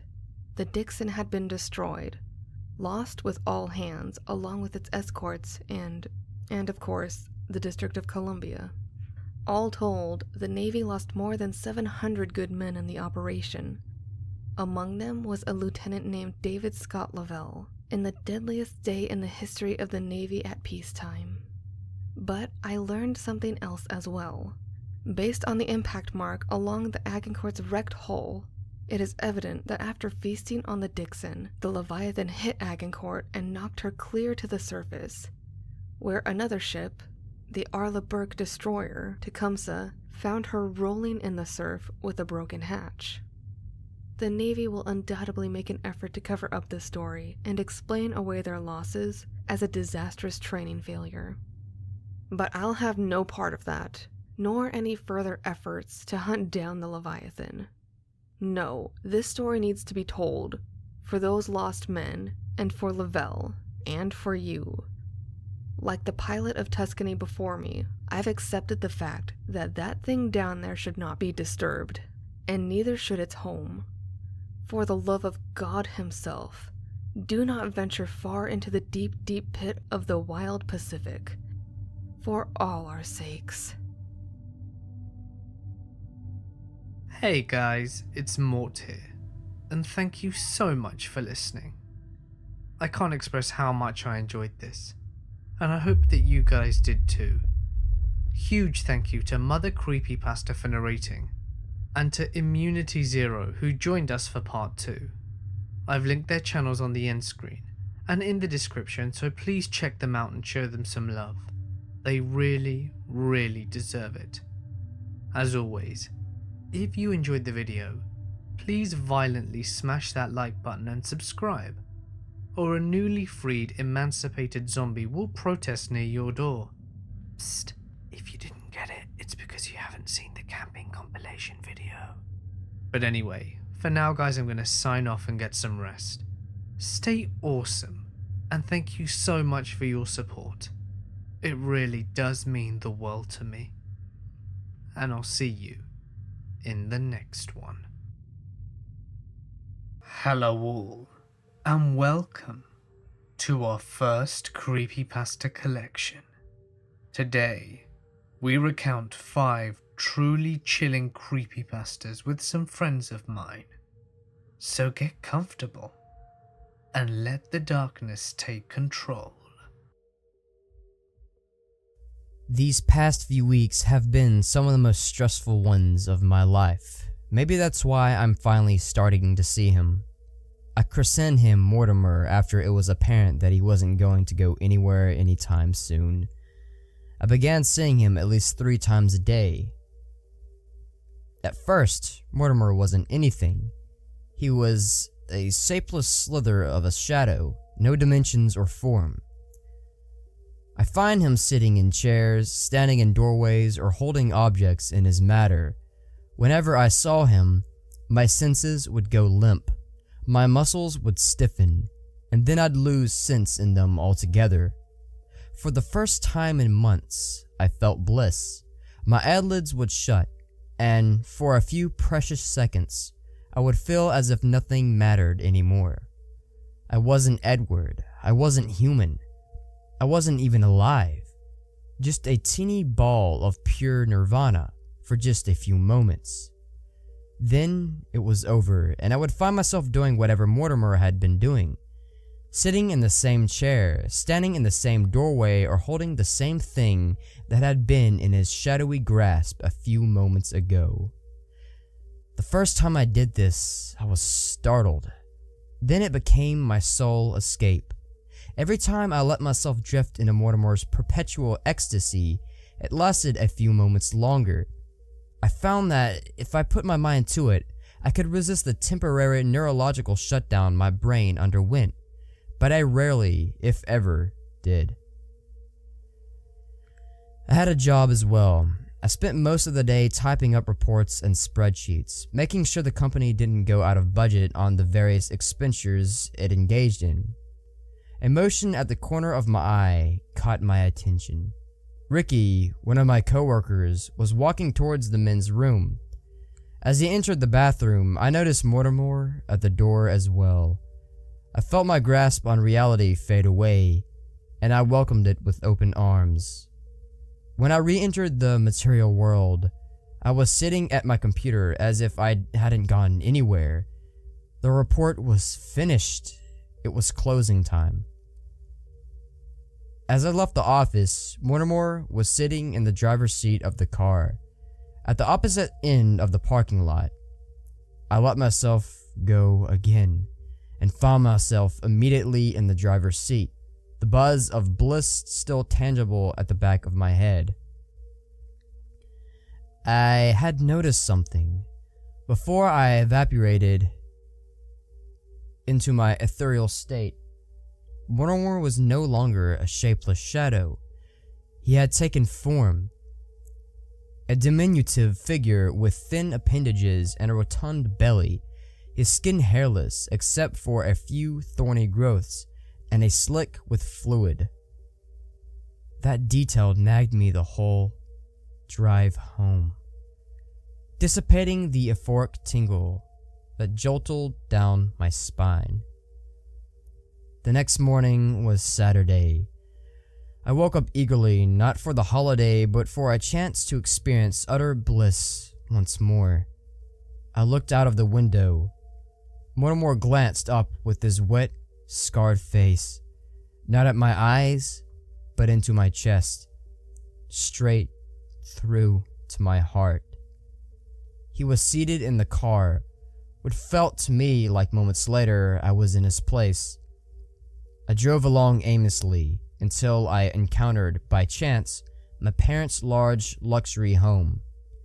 Father had died a couple of years back, but he died a rich businessman, and mother, with the money, hired a world-leading architect to design her house right in the richest part of the city. Yet not 1 cent of that money had seen by my empty bank account. Mother, unlike what she did with her son, didn't spare any expense on security. A network of CCTV cameras and 4 guards, each of whom took 12-hour shifts in pairs to cover the entire day. They knew me and let me visit anytime I wanted, but I never found any reason to. Mother had always tried to get me out of her life, and like always, she succeeded. It was fine by me. But this time, Mortimer was standing at the gate. That was the first time I have ever felt confused before drifting off.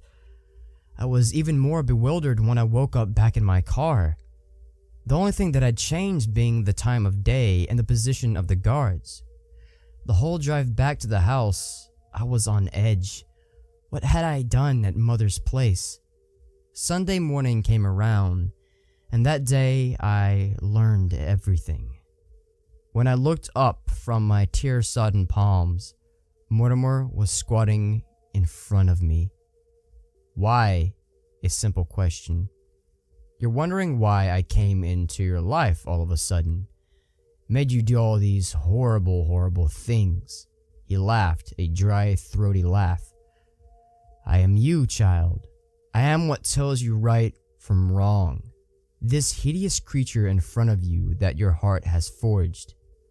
With that, he lifted a slender finger and tapped my chest. It felt as if a dam had burst inside my mind. All the viscera of a suppressed personality flowed into the labyrinth maze of my mind. Judgments, thoughts, and emotion that justified my actions, made them rational, rid of me of my sorrow. And with that, Mortimer disappeared from my life. Before I ever knew Mortimer, my fiancée used to hate me. She hated the fact that we lived in almost poverty, that there was no funding to back her insane, extravagant fashion sense. She only stuck with me like a pile of crap that won't flush because no other man would sink that low. And also because she held on to the sliver of hope that one day my mother would bite the dust and then me. Now, she said she loved me, she wanted to get married. Plates no longer crashed against the side of my head. Scratch marks never wound their way down the length of my arm, but it wasn't genuine.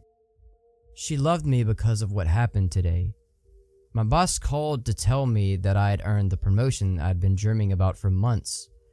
It didn't make a difference though, because the offices were set to close down due to the fact that Ricky Geralds, my competitor for the promotion, had been found dead in the men's room. But that wouldn't matter, because my mother solicitor had called me as well. Mother had died suddenly due to unknown circumstances, and I was to inherit what was left of father's fortune, which was still substantial enough for me to live a comfortable life. We were sleeping, or at least my fiancée was. She caressed my torso with her hands, curled up close to me. That was fine. It just made it easier, was a thought that crossed my mind as I slowly pulled the steak knife out of the pillowcase. Daddy loves me very much. Daddy made me my own pair of braces for my 5th birthday. Daddy told me not to show it to anyone, not even at school. Daddy said if I did, the bad man would come out and hurt me. Daddy's braces were really cool. I saw them before they went into my mouth. It was all grey and hard and my mouth felt really cold when they went in. Daddy told me if I opened my mouth, they would hurt real bad. He was right. Daddy's right about everything. Daddy made my braces have cool little pointy spikes on it. I really like them, but it makes my mouth bleed. Daddy told me if I opened my mouth, they would tear holes through my cheeks. I never opened my mouth. Daddy told me I was a good boy, and good boys don't open their mouths. Daddy wanted me to be a good boy, so he used a safety clip inside my mouth so it would be hard to open. He rubbed salt on the metal bit too. It hurts, but I'm a good boy. At school, my teachers were really worried about me. I liked Miss Johnson, but I think she was scared of me. She was scared because I didn't talk like other kids. I wanted Miss Johnson to like me, so I asked Daddy after he took the clip off after I went home if I could take the braces off and talk to the other kids. The bad man came out.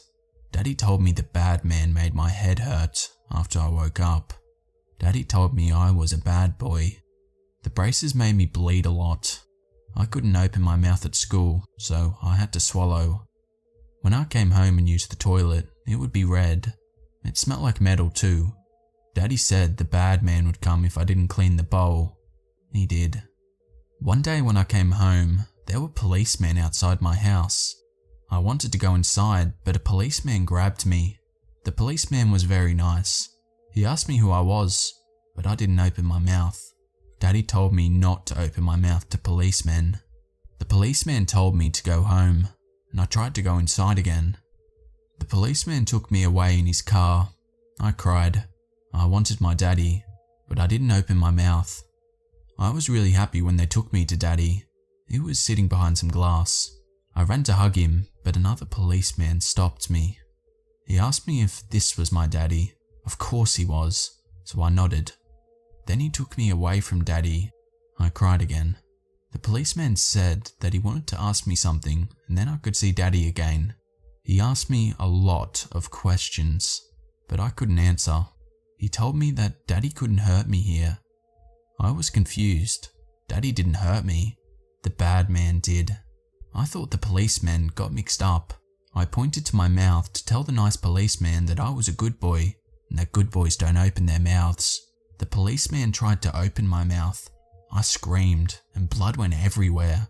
He screamed too. I didn't see him again.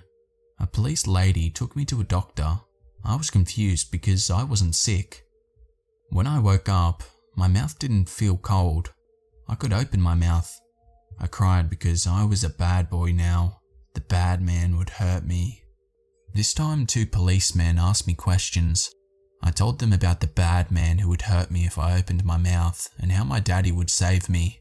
I told them that Daddy wanted to make me a good boy and that good boys shouldn't open their mouths. I told them that I was a bad boy. One policeman asked me why Daddy gave me the braces. That was an easy question. Questions at school are much harder. I told the policeman that my daddy didn't want me talking about the kids he kept in the basement, the kids that he played with every night. I told them that I was sad because I never got to play with the kids. Miss Johnson told me that sharing is caring. The policeman lied. I never got to see my daddy again, but I know he still loves me. It was supposed to be an easy job. Walk in, grab anything that looked like it could sell, and walk out. I guess you could say I'm a sort of repo man. Clients call me up, give me the address and what they want, and if the item is in satisfactory condition when I give it back to them, they fork over the cash. Most of the time I can pilfer anything else I take a fancy to, but sometimes people want a discreet job. Grab whatever shit they want, leave anything else. Those jobs I charge a lot more. This was one of them. 6 a.m. Walked into the rendezvous point, a small Starbucks joint tucked away in the street corner. 15 minutes later, the client walks in. Old guy, balding, sort of dead look in his gray blue eyes. He had bags under his eyes like he hadn't slept in quite a while. Probably why I was at a Starbucks and not down the alleyway like usual. So the job? I asked. He awkwardly sat down. Straight to business then. He raised his eyebrows. Most hustlers flaunt a bit beforehand, get the clients riled up. He's done this before. Shit. No room for haggling. I'm not here to show off my junk. This is work, not the strip club. He laughed. Sounded like the guy had 15 different assortments of cancer. Right then. This job's an apartment in the city. Shady place. It's called the Yorker Brewery. The apartment number? You'll be looking for apartment B5, 3rd floor. He's the only one currently occupying the building, aside from the landlord. The others, they moved out due to noise complaints. And what am I looking for? A little black gem. I think the guy keeps it in his hallway somewhere. Don't bring it back to me though. I don't have a use for it, nor do I want it. You can keep it if you like. I just need it out of this little shithole. He took a pause, breathed heavily, and exploded into a series of coughs. I took a day to scout the place out and find a way to get in. I drove around until I found the place. It was the ugliest thing I'd ever seen in my life. The outside was covered in graffiti and the sign was barely legible. I could tell without getting out of the car that I wouldn't be able to go in from the front door. There was no way I was walking up the stairs without the landlord confronting me. A man walked out of the building. He wore a navy blue hoodie and sweatpants and walked stiffly, as if he were dying from terminal illness or something. I got out of the car and walked around the building. At the back was a rusty metal fire escape that ran down the back of the building like a decaying spinal cord. There was my way in. I could climb up the stairs, climb in through the window, and ransack the place. The only problem was I didn't know which room was which. Climbing up the stairs to the 3rd floor, I peered in through the first window. I could faintly see through the dirt-caked glass the letters B1 in faded copper on the back of the front door. Going horizontally, I was able to find B5. My way in was covered. All I had to do now was break in tomorrow night. My break-in kit was fairly minimal. Black outfit with a black hoodie, a burlap sack I found to transport the goods, a couple of lock picks, and a baseball bat for protection. Most of you are probably calling me a scumbag and a subspecies of Homo erectus, but it was either stealing shit from people or the homeless shelter. I was back at the Yorker Brewery again.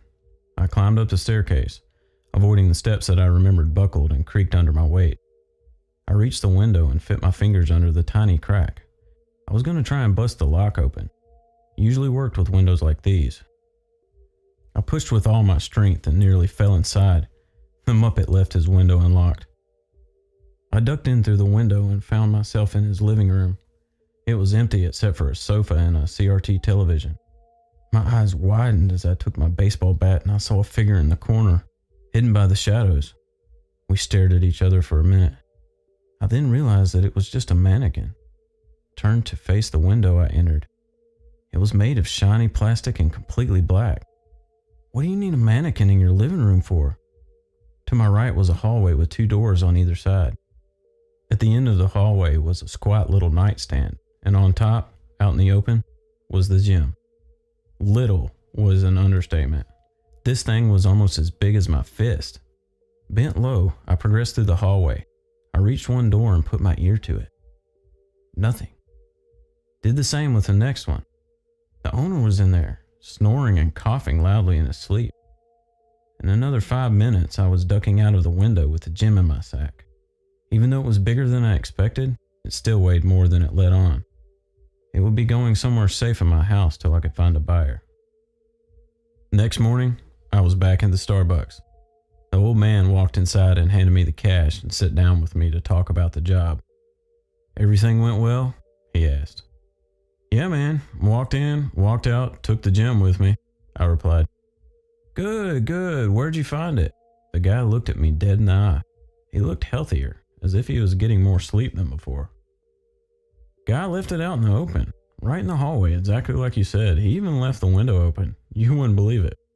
He chuckled. He got up and laid his hand on my shoulder. "Well, thanks, son. You did me a mighty favor. Take care of yourself, all right?" I walked out of the Starbucks with more than $1,000 in my pocket, as well as the gym back at my place. This guy even bought me coffee, and I finished the last of it as I got back into the car. The next night, I got into bed and turned the light off. I was in a trance-like state for about 15 minutes before I was jolted awake by a shrill, continuous beep, like the aftermath of an explosion right beside your ear. I looked around my bedroom for the source, but I climbed back into bed empty-handed and tried to sleep, which I managed at 1 a.m. The next few nights, the noise increased steadily in volume, until the third night I could identify it. It sounded just like a young girl screaming, just screaming, forever. It got worse from then. Every night the sound would be there, looming over me, sending stabs of pain into my head. On the 10th night, the sound was so loud it sounded like it was coming from right beside my ear. I turned over to look. 10 seconds later, I was locking my room from the outside. It was the mannequin from the apartment. It had been stooping over me, peering into my eyes. There was a huge, gaping depression where its mouth should have been. The next 5 minutes, I stood outside my room, hyperventilating. The thing, still screaming, had begun to thump violently on my door, so hard that it rattled in its hinges. I don't know what to do. I buried my face in my hands until I remembered the gem. I dashed downstairs into the basement to get to my vault, entering the code and snatched the gem, and then, half naked, ran outside into my car. The thing had stopped thumping and sounded much closer. It had gotten out. I drove like the wind, crossing red lights and charging down one-way streets the wrong way until I got to the river. I parked close to the edge, took one final look at the fist-sized gem in my hand, and chucked it out the window, and didn't drive away until I heard the splash. When I got back to my house, the thing was gone, and the bedroom door had been thrown clean off its hinges. The last 3 nights have been utter bliss. 3 full nights of rest. This morning, I woke up feeling elated. I got up to a sitting position and froze. At the end of my bed, arms outstretched and mouth wide open, making no sound, was the mannequin. At my feet lay the black gem. I've tried to break it. I've tried to lose it in different places. I even drove across 3 states to get rid of it. Nothing works. It just delays. It appears the only way to get rid of it is to have someone take it. Please, if anything looks too good to be true, be cautious, especially if it's breaking into someone's house, because you never know what may break out with you. I need sleep. I have the power to know everything. Most of you would call it a power, or an ability, or a gift. I'd call it a curse. I'm not a god. I'm quite the opposite, actually. If you had a crowd of 50 people, you wouldn't be able to tell me apart from all the others. I'm pretty sure I've had this ability my entire life. I only started to realize what it actually was when I was 13 years old, give or take a year. I was nearly on the verge of tears while midway through my biology examination. I remember the question clearly.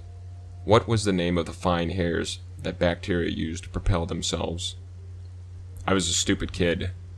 I remember my head was heating up like a microwave machine as I struggled to reel in the answer from the depths of the study sessions and all-nighters. I forced myself to calm down and ask myself the question. What was the name of the fine hairs that the bacteria use to propel their insignificant little bodies? I thought. Flagellum.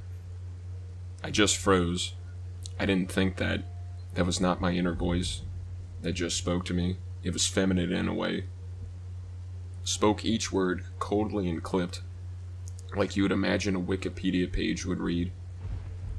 I slowly scrolled down the answer on the page. Next question. I read the bold text as I shifted the pencil down. My arm felt dense as steel. Name the substance which makes up the cell wall of the bacterium. Peptoglycan, commonly known as murine, said the voice. The knowledge trickled through my neurons like a glass of ice-cold water. I aced the exam. Ever since then, that voice has been my guardian angel, guiding me through golden report cards, scholarships, and university opportunities. Of course I had to play it down a little bit, slip up here and there. I remember telling 3 of my closest friends about my ability. At first they didn't believe me. Then they slowly started to accept my story, but they were still skeptical. I could tell when they believed my story, because they started to hate me. They would go out of their way to make my days hell. I moved cities and moved schools, never saw them again. A few years after, when I began university, I learned that 2 of them had dropped out, having no will to commit to their education. Knowing that I was always holding the get-out-of-jail-free card. The 3rd lost the will to live and hung himself in his bedroom. This didn't affect me. The fact that I had ruined 3 lives indirectly with my ability failed to get me to slow down. I pushed it to the back of my mind and carried on with a successful university career. Back then I realized how far I could go, and I had no intentions of stopping. Sometimes I tried to ask it questions, different questions. Are you sentient? Can you make casual conversation? Not great pickup lines, I know. It didn't respond to those questions. I was left with the blank void of my brain.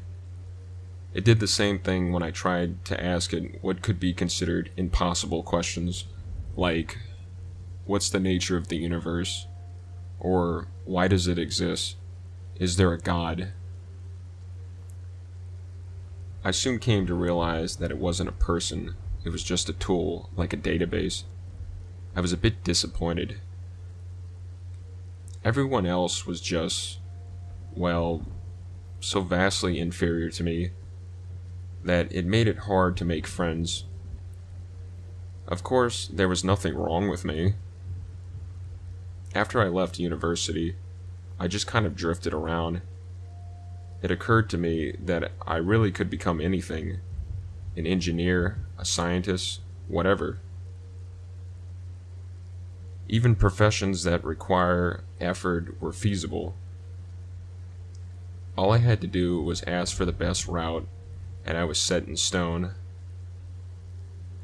I was faced with practically infinite choices, and I didn't know which one to choose, so I took a break, Went back to my roots, rented a small apartment, got a job at a local Starbucks to pay the bills, take a step back and look at the big picture, right?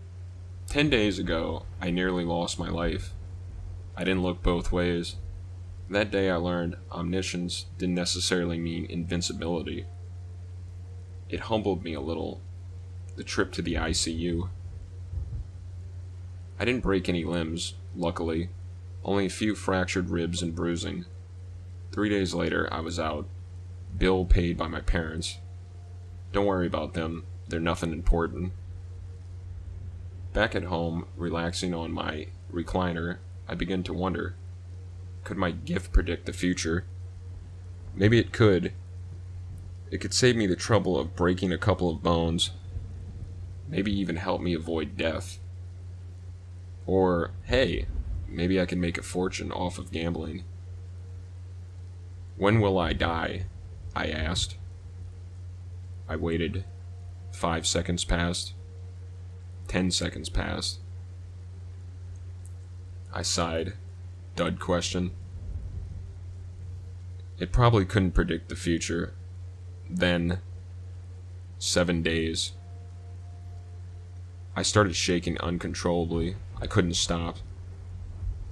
I kept on mumbling beneath my breath, "What the hell? What the hell?" I think I had a mental breakdown.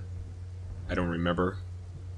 All I remember is black nothingness, interspersed with episodes of crying, falling to the ground, and hyperventilating. Eventually, I just drifted off. I woke up the next morning. I'd slept for 15 hours. There was only 6 days left till I died. Walking to work, I calmed myself down, closed my eyes, asked a question. How will I die? Waited. A minute, nothing. I tried another approach. Who would kill me? 5 minutes, nothing. I grew desperate. What is the name of fine hairs bacteria use to propel themselves? I waited 10 minutes. 10 minutes gave way to 30 minutes. 30 minutes turned into an hour. I was reduced to tears again. I sat on the curb, tears flowing down my face. People passed by. Some looked at me with contempt on their faces. Some flashed looks of sympathy. I looked like a homeless man. And that was probably what I would be. I built my life around my ability.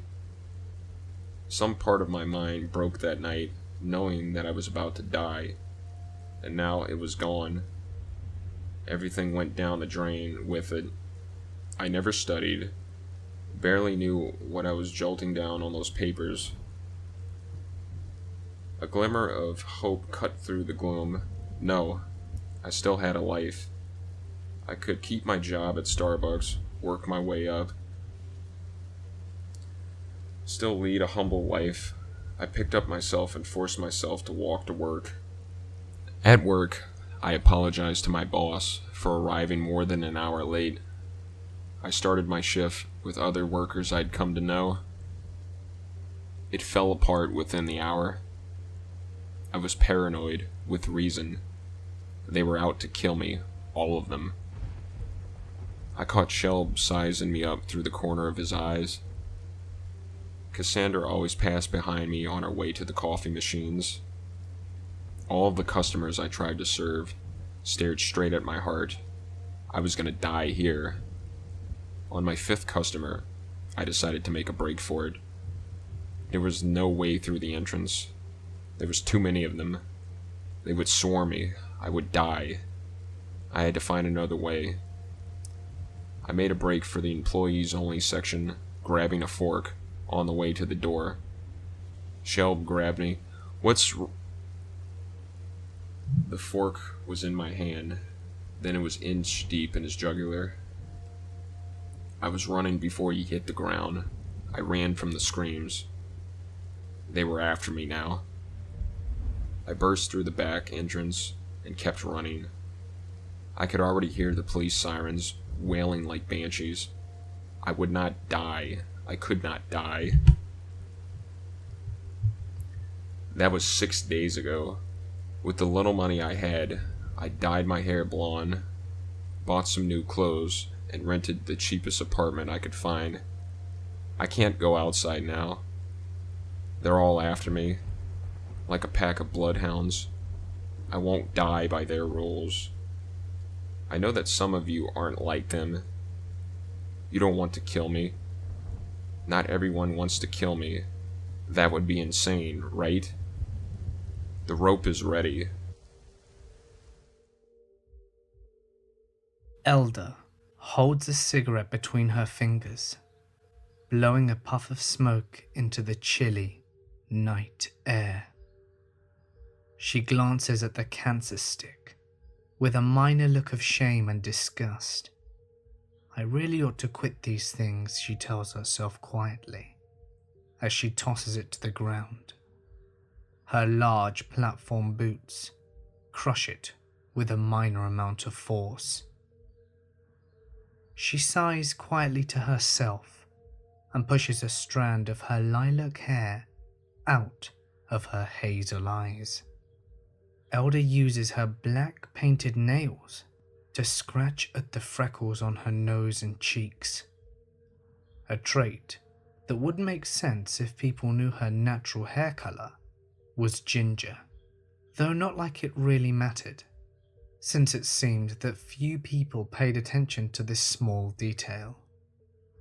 Her hand absent-mindedly pulls a thread at the hem of her tank top, whilst the other pulls at the bottom of her tartan skirt. It wasn't like Elder to wear clothes like this, but her friends had encouraged it. They had dragged her out tonight for some party, and then ditched her halfway through. A rather strange sight, however, interrupted her pitiful thoughts. A few feet away from her stood a little boy with dark-coloured hair and dark eyes.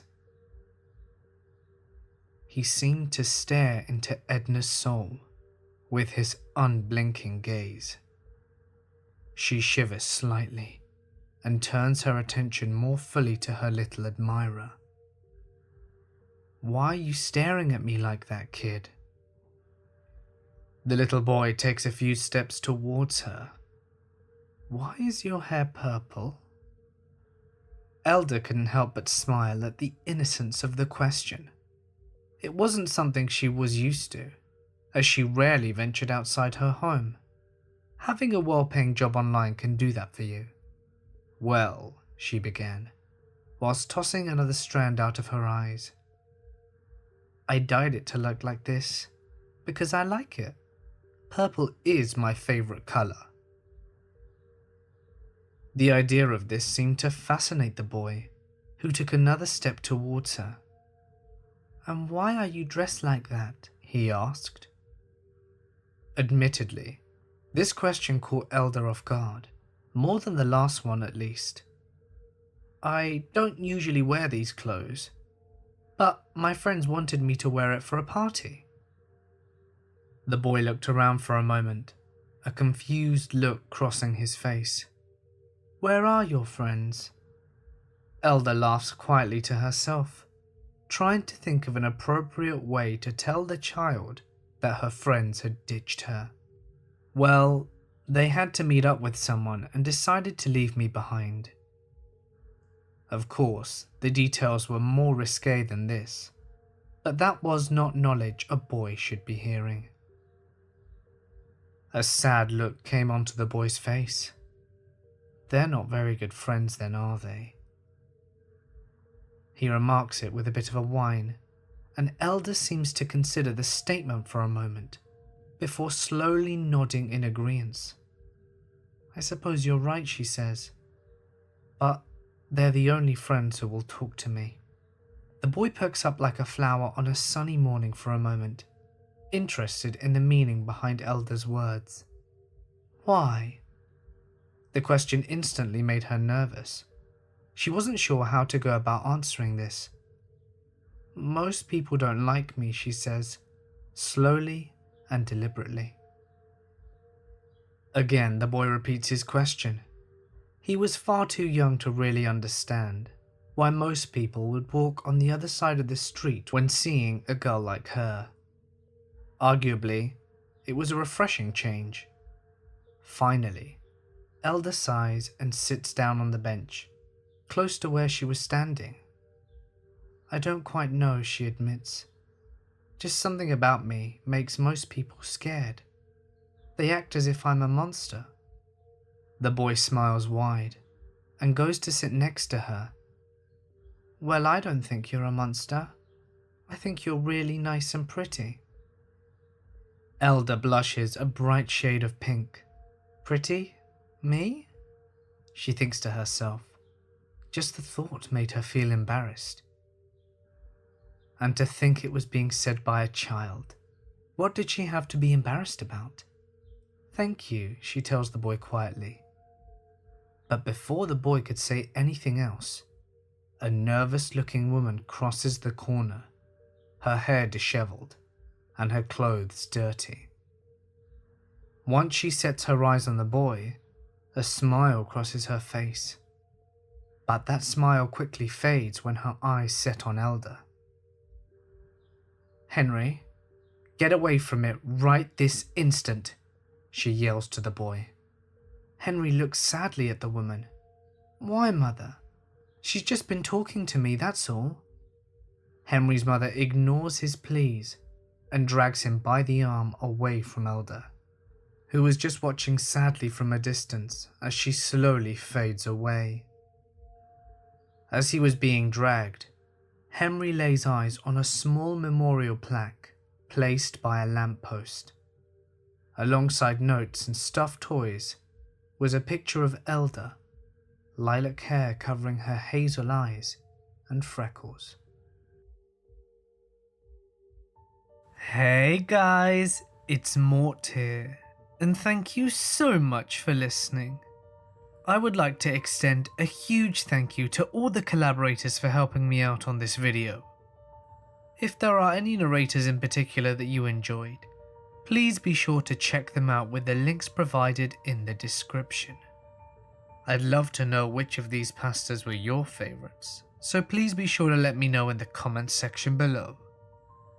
What I really would appreciate above all else though, is if you could please smash that like button and subscribe, as you won't want to miss what I have in store for you next. And if you have had a creepy or paranormal experience that you wish to share, feel free to send it to my email, which you can find in the description. You can also follow me on Instagram and Twitter @TheMortisMedia for some secret stuff you won't find anywhere else. But anyway, for now guys, I'm gonna sign off. Stay awesome, and I'll see you in the next one.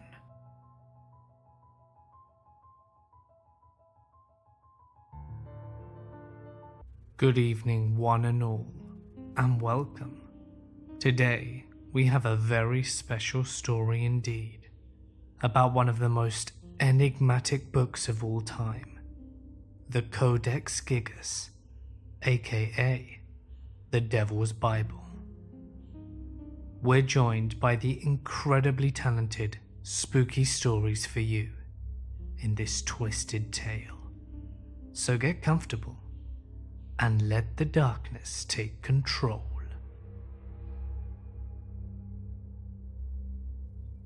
Allow me to take you on a journey with me to Stockholm, Sweden, where the 2017 International Antiquarian Book Fair is currently in progress.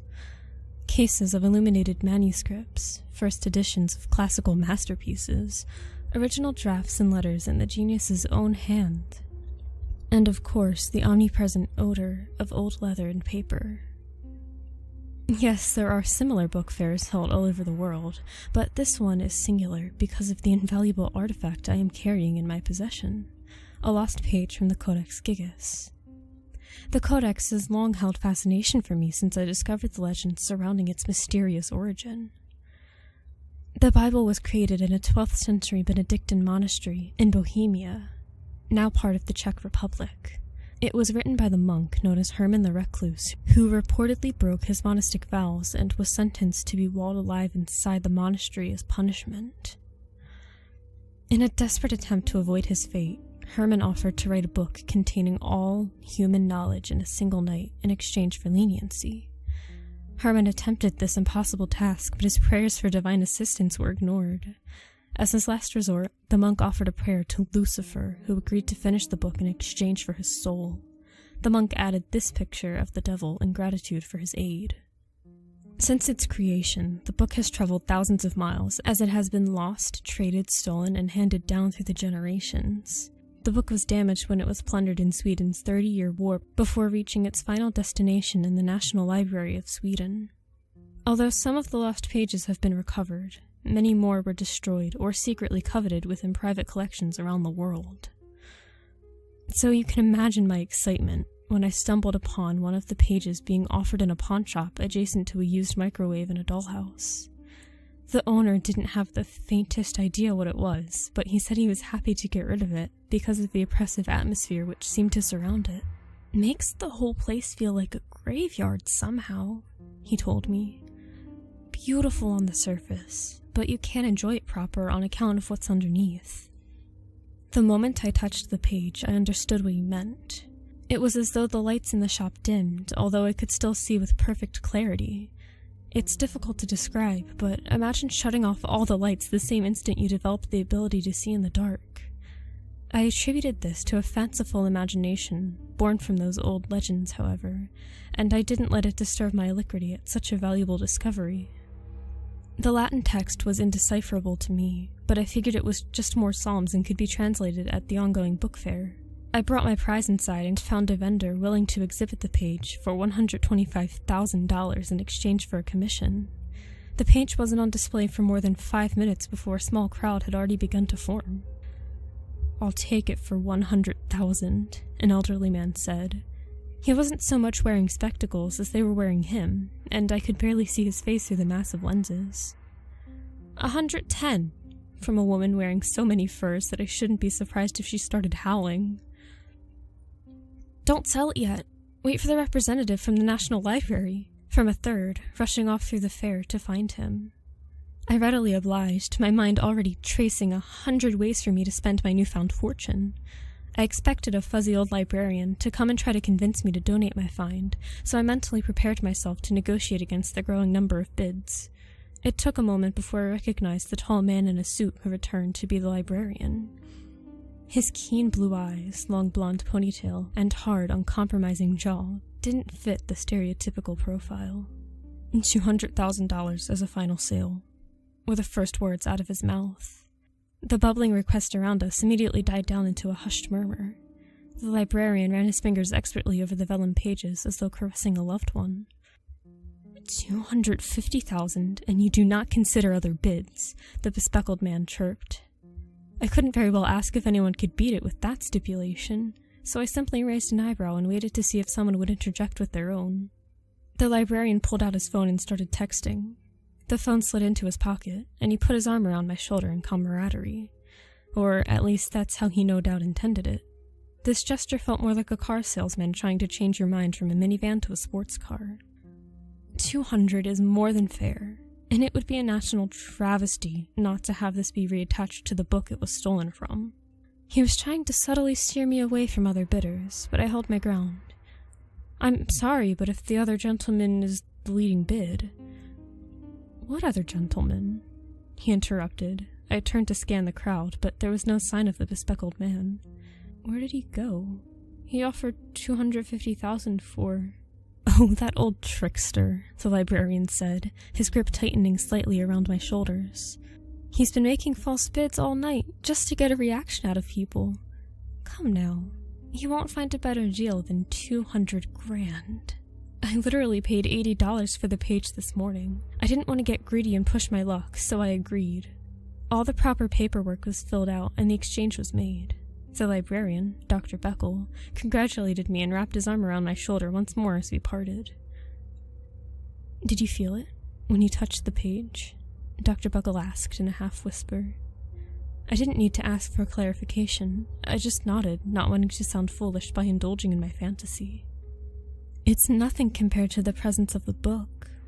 And did you know that it gets stronger with every page that is added?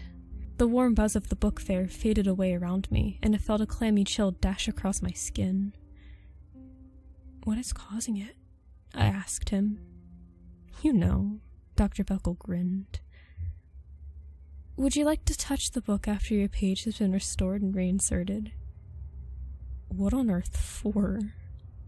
His smile widened, and he pulled me a little closer against him in his conspiratorial fashion. "To greet him with me, of course."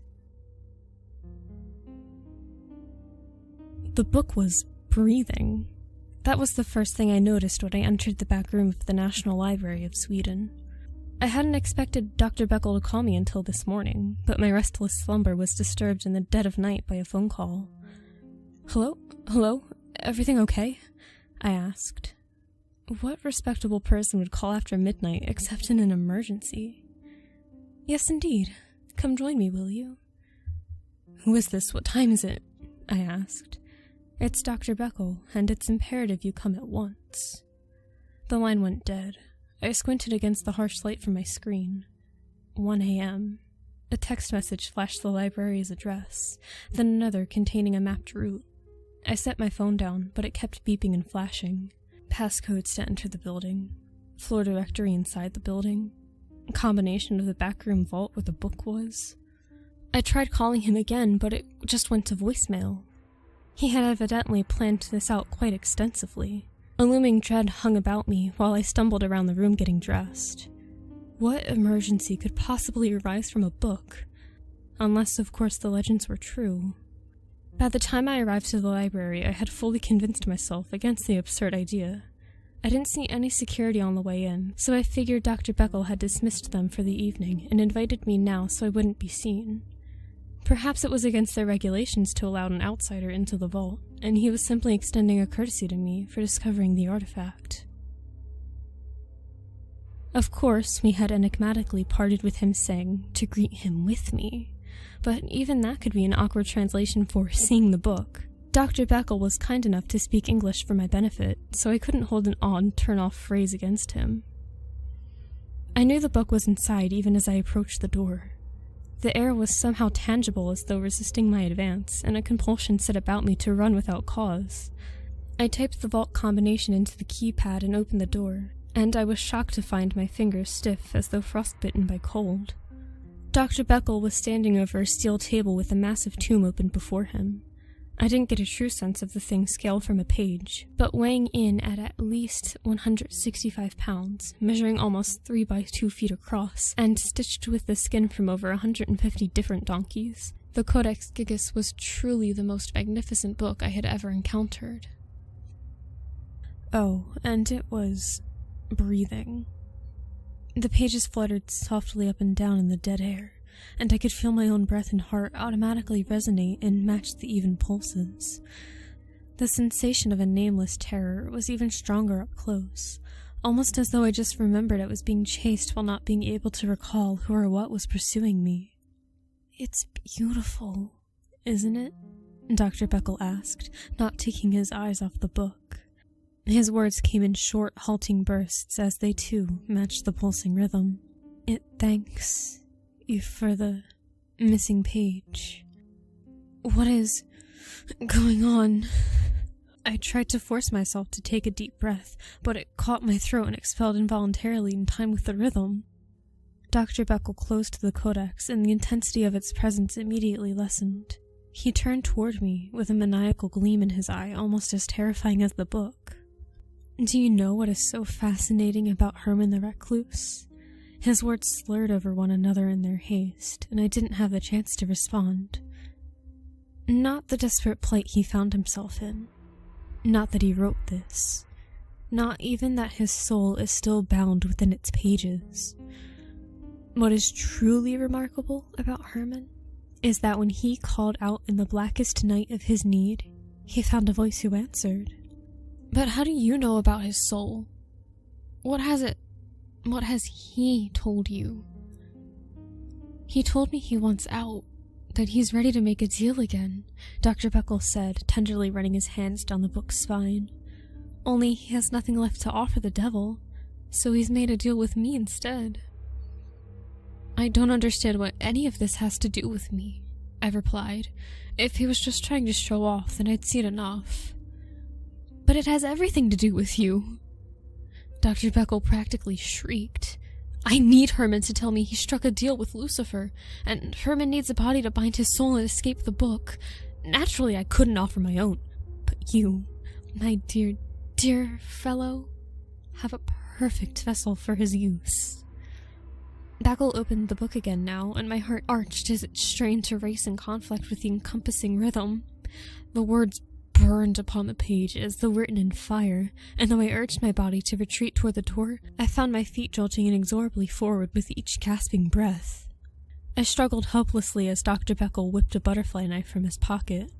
I tried to lurch out of his reach, but only fell sprawling on my back as my feet continued relentlessly plodding toward the book. I needn't have worried, though, because Dr. Beckel hadn't intended to use the knife on me.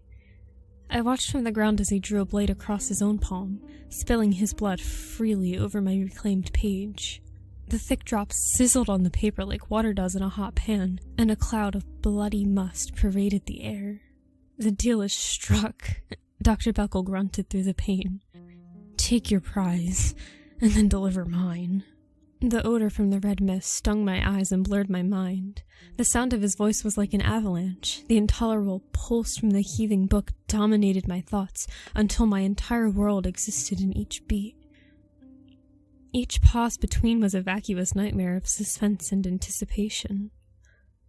I didn't exactly see what happened after that, but I could sense it as though imagining a scene from a book.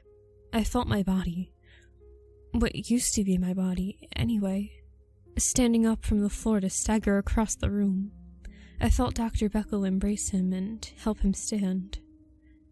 Take your time, Herman, Dr. Beckel said. It's been 900 years since you last walked. You might have forgotten a thing or two. Is that long? I heard my own voice reply.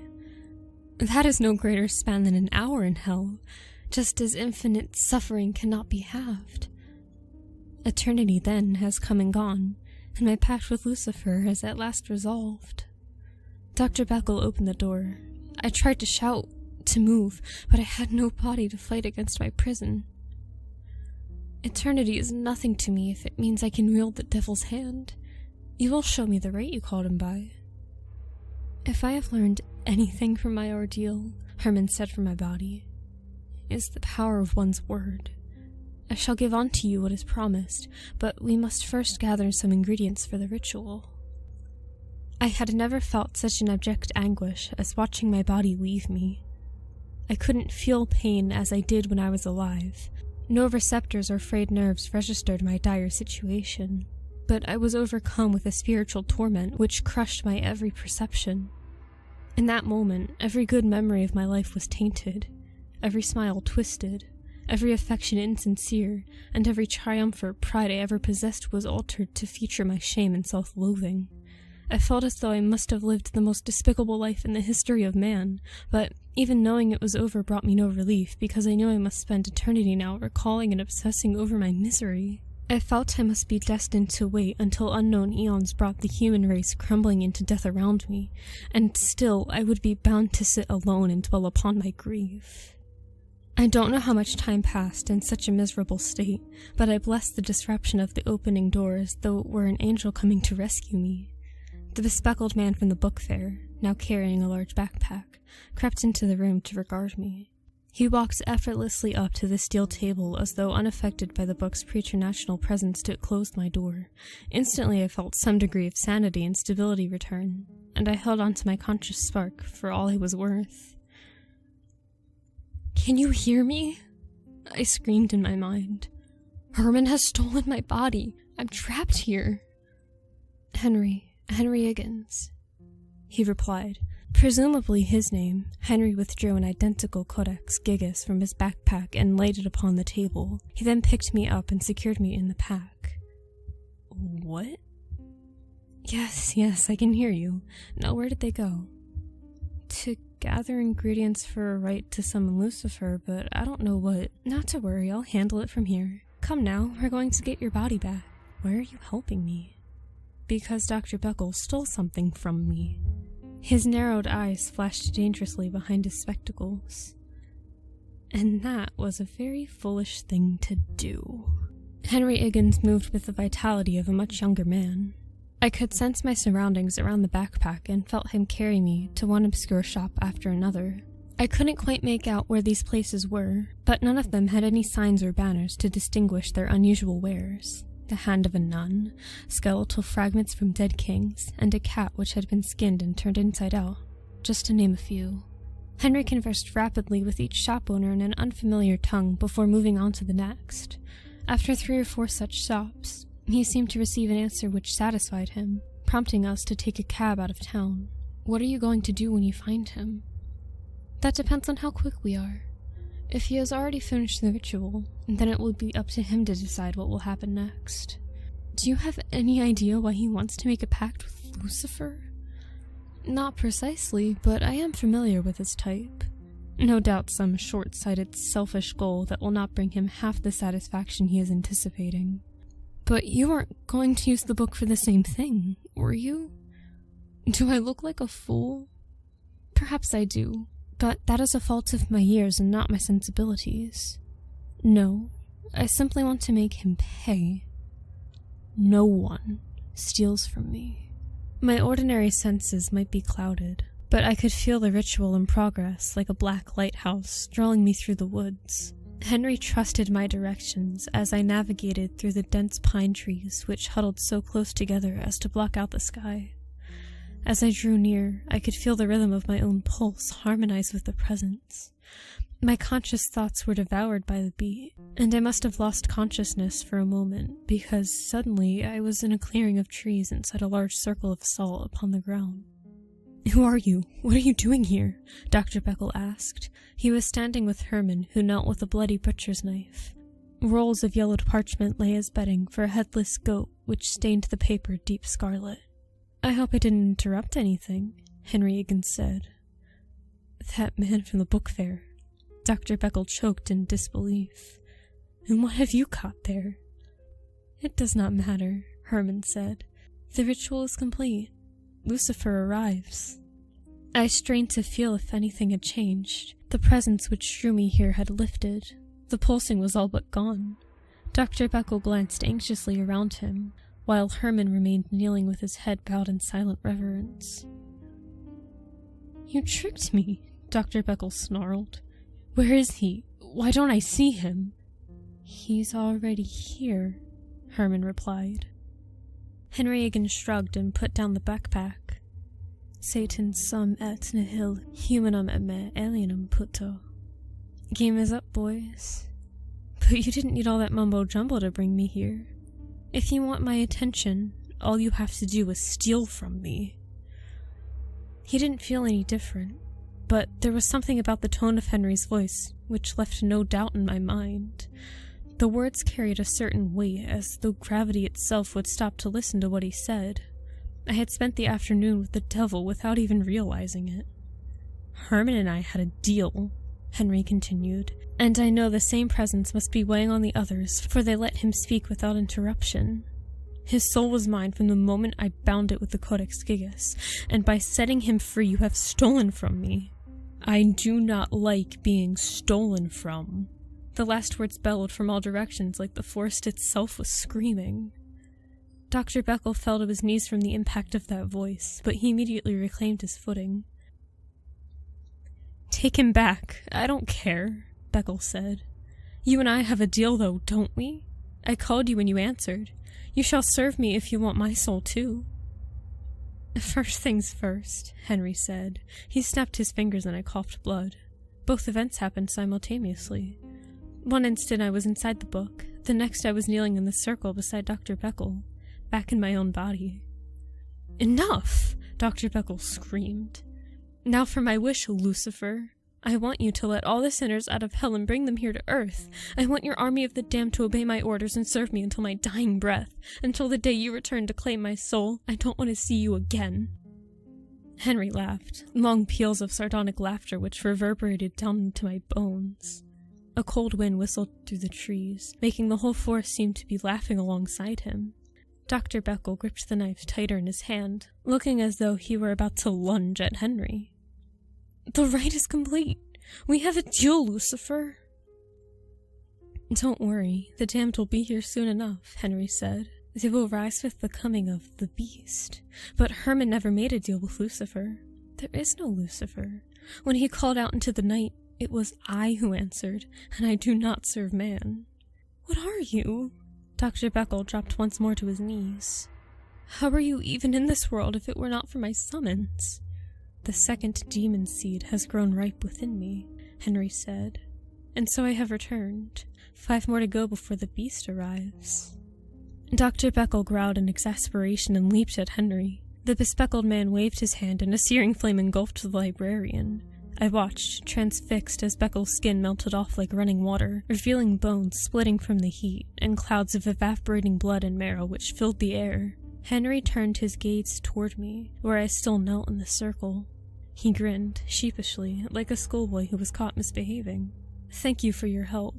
I have already replaced the codex with a fake. See, I keep the real one for your trouble. You aren't gonna hurt me? I asked. I had so many more questions, but that was all I could force out of my dry mouth. Of course not. I still need you, he said. I need you to spread the fear of what is fated until mankind screams with one voice, so that together we may welcome his arise. I still have the Codex Gigas, although I can't imagine how I will smuggle it out of the country when I return to the States next week. After knowing what it is like, I feel terrible for Herman now trapped inside once more. I considered burning the cursed tomb, but somehow, the weight of its presence and its connection with that demon makes me believe it still has a role to play. Perhaps I will simply hide it until the time of the beast has begun. Hey guys, it's Mort here, and thank you so much for listening. I would like to start off by giving Spooky Stories for You a huge shout out, and thank you for her incredible narration today. Please be sure to check out her channel, with the link provided in the description as well as on screen now. And a special birthday shout out to Miss Wiz and Nolme300. I hope you both had a wonderful day. But anyway, for now guys, I'm gonna sign off. Stay awesome, and I'll see you in the next one. Hey guys, before the video begins, please don't forget to rate and comment on the video, as it really helps me and the channel out. But more importantly, from next video onwards, your suggestions will determine the next video. I'm going to create a wheel that will spin with all your suggestions in the comment to see which video will come out next, so feel free to start commenting away. Thanks guys, you really are awesome. I'll give you a bit of information about me before I go into the story. I was living in New Zealand as a 23-year-old, and my birthday is on New Year's Day. We have a festival on the south side of North Island where you camp and get drunk and whatnot whilst listening to music, and it lasts up to 7 days. So, this was New Year's Eve. People had been up for days. I'd woken up early and had decided to have a shower before everyone else woke up and used up all the hot water. I took all of my belongings I needed and walked to the first toilet. These ones were up some stairs in a portable building. There was section for boys and girls. I'm a girl, by the way. As I walked up the stairs, I heard someone call out to me. I looked round and saw a guy walking towards me. I stopped because I thought he probably wanted to ask me a question about the camping grounds or something. So he came up to me and said, "Hey, I'm Jesse. What's your name?" and proceeded to hold his hand out and shake my hand. I was like, "Oh, hey," and shook his hand back. I thought this was weird, as I was part way up the stairs, and when I went to pull my hand back, he held onto it and said, "Can I get your number?" I ripped my hand out and gave him a look that said, "Yeah, right, mate," and laughed. He looked offended, and so I said, "Dude, it's 6 AM and you've introduced yourself to me whilst I'm on my way to the toilet. I'm not going to give you my number." He shrugged and went on his way. Or so I thought. When I'd finished in the toilet, I came out to the door and briefly looked up, where I noticed him crouching behind a tree. He didn't see me, so I kept it that way to scope out what he was doing. As I was walking to the shower, out of the corner of my eye I noticed him run from behind the tree to behind a building that they used to sell food that was closer to me. I was shitting my pants at this point, and the stairs to the shower were behind the building I was in. So I walked that way, and instead of going up the stairs to enter the shower, I ran and hid. That's when I saw him run round the building and up to the stairs. I bolted. I was so angry and scared at this point. I kept running until I found some poor hungover young boy that was spewing out his guts. And I told him what happened and asked him if he could just stand with me for a bit. Not that it would have been much help if the guy came looking for me, but the company was nice and slightly reassuring. After I had calmed down a bit and decided to look for security as I didn't want anyone else going through it, I thanked the boy for his company and found one of the on-duty security officers. As we searched the campgrounds, there was a hilly part that was blocked by one section from the other. We walked over it and found two boys. They were picking up anything they could throw at tents, and lo and behold, he was one of them. I notified the security officer that it was him, and he noped out of there. I later heard that he got kicked out the festival. So, potential rapist, let's not meet again. Last year around 2 AM on New Year's Day, I heard a loud noise. It sounded like someone drove to the end of my street and hit the dumpster. The sound was loud, metallic, and almost hollow. I went outside to investigate since my car is parked along the street and I wanted to make sure that it did not get hit. I get outside and it's dead quiet, except for a female making a noise. I live in an apartment building right next to the interstate, and on the other side of that is a hospital with a huge parking lot. I heard the female and figured kids were outside screwing around in the parking lot. But as I listened closer, I noticed the female was crying and saying things like "oh my god" over and over. I went inside and bundled up, since it was about 20 degrees Fahrenheit outside. Then I walked a short distance up a hill to the fence line to the interstate. It was really dark, but I could see the shape of an overturned vehicle in the road and a silhouette of another car on the shoulder. Traffic was very, very light. Right then, a police cruiser pulled up and slowly shone its lights at a mass in the road. It flipped its emergency lights on and turned the car so that it would be facing oncoming traffic, and was about to put down flares. I went back inside to grab some better gloves, and when I came out there were several emergency vehicles that were setting up floodlights. The mass on the road was a body. Luckily I didn't see the details. By the time there was enough light, the body was covered. I never saw the female. Later I realised that two guys in a BMW were driving way too fast along the road and tried to pass the female driver. They lost control and flipped the car. They were both ejected from the vehicle. One ended up in a ditch and the other in the middle of the highway. The guy in the ditch lived, and apparently the female driver stopped and tried to help, and that is who I heard. I attended what was expected to be a super fun party commemorating the end of 2015 at a close friend's home. I expected to be awake till dawn, so I made sure to eat a big dinner and arrived late to the party around 11 PM with two of my best friends. We're a pretty tight-knit social group, and despite the party being a combination house show with several bands playing, I virtually knew all of the 60 people or so who were already there when I arrived. Among friends and acquaintances, everyone was celebrating, drinking, and just having a great time. I had planned to meet up with some other friends around 2 AM, when they would be finished bartendering a public event, so I was drinking socially but in moderation. I'm no stranger to the sauce, and have a healthy tolerance.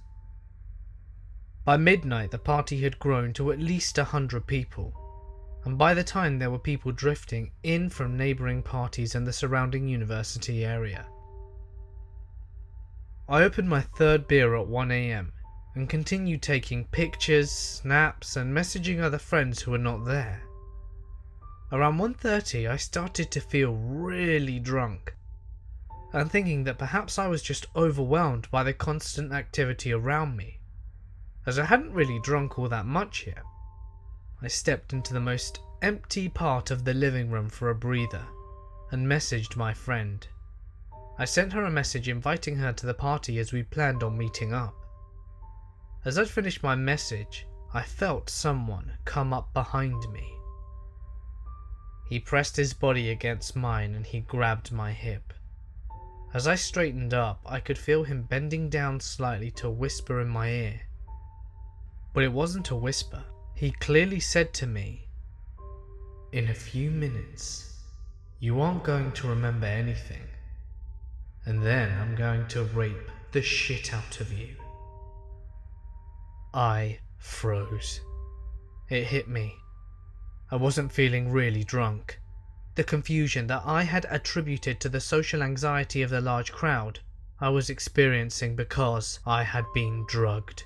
I knew I only had moments to prevent the inevitable. I ran from him, best I could, and did not turn around. I retrieved my purse and jacket and started calling the 2 people that I was meant to meet up with at 2 AM. I was so out of it. I was having a hard time communicating what was happening. I started crying, moving through the house, trying to find someone I could explain it to, but I was too disoriented. But thankfully, my first friend was able to leave bartending early and came to pick me up. He called me as soon as I ran outside. The creepy guy literally chased me and was right on my tail. He said the creepy guy was trying to wave him down, shouting to my friend that he was my friend and he was going to take me home. I was told by my friend that I just kept yelling, "Drive, drive," from the back seat. He took me home where we met up with friend number 2 who was bartending at the event, and at 2:30 I lost consciousness completely and remained unconscious for 5.5 hours.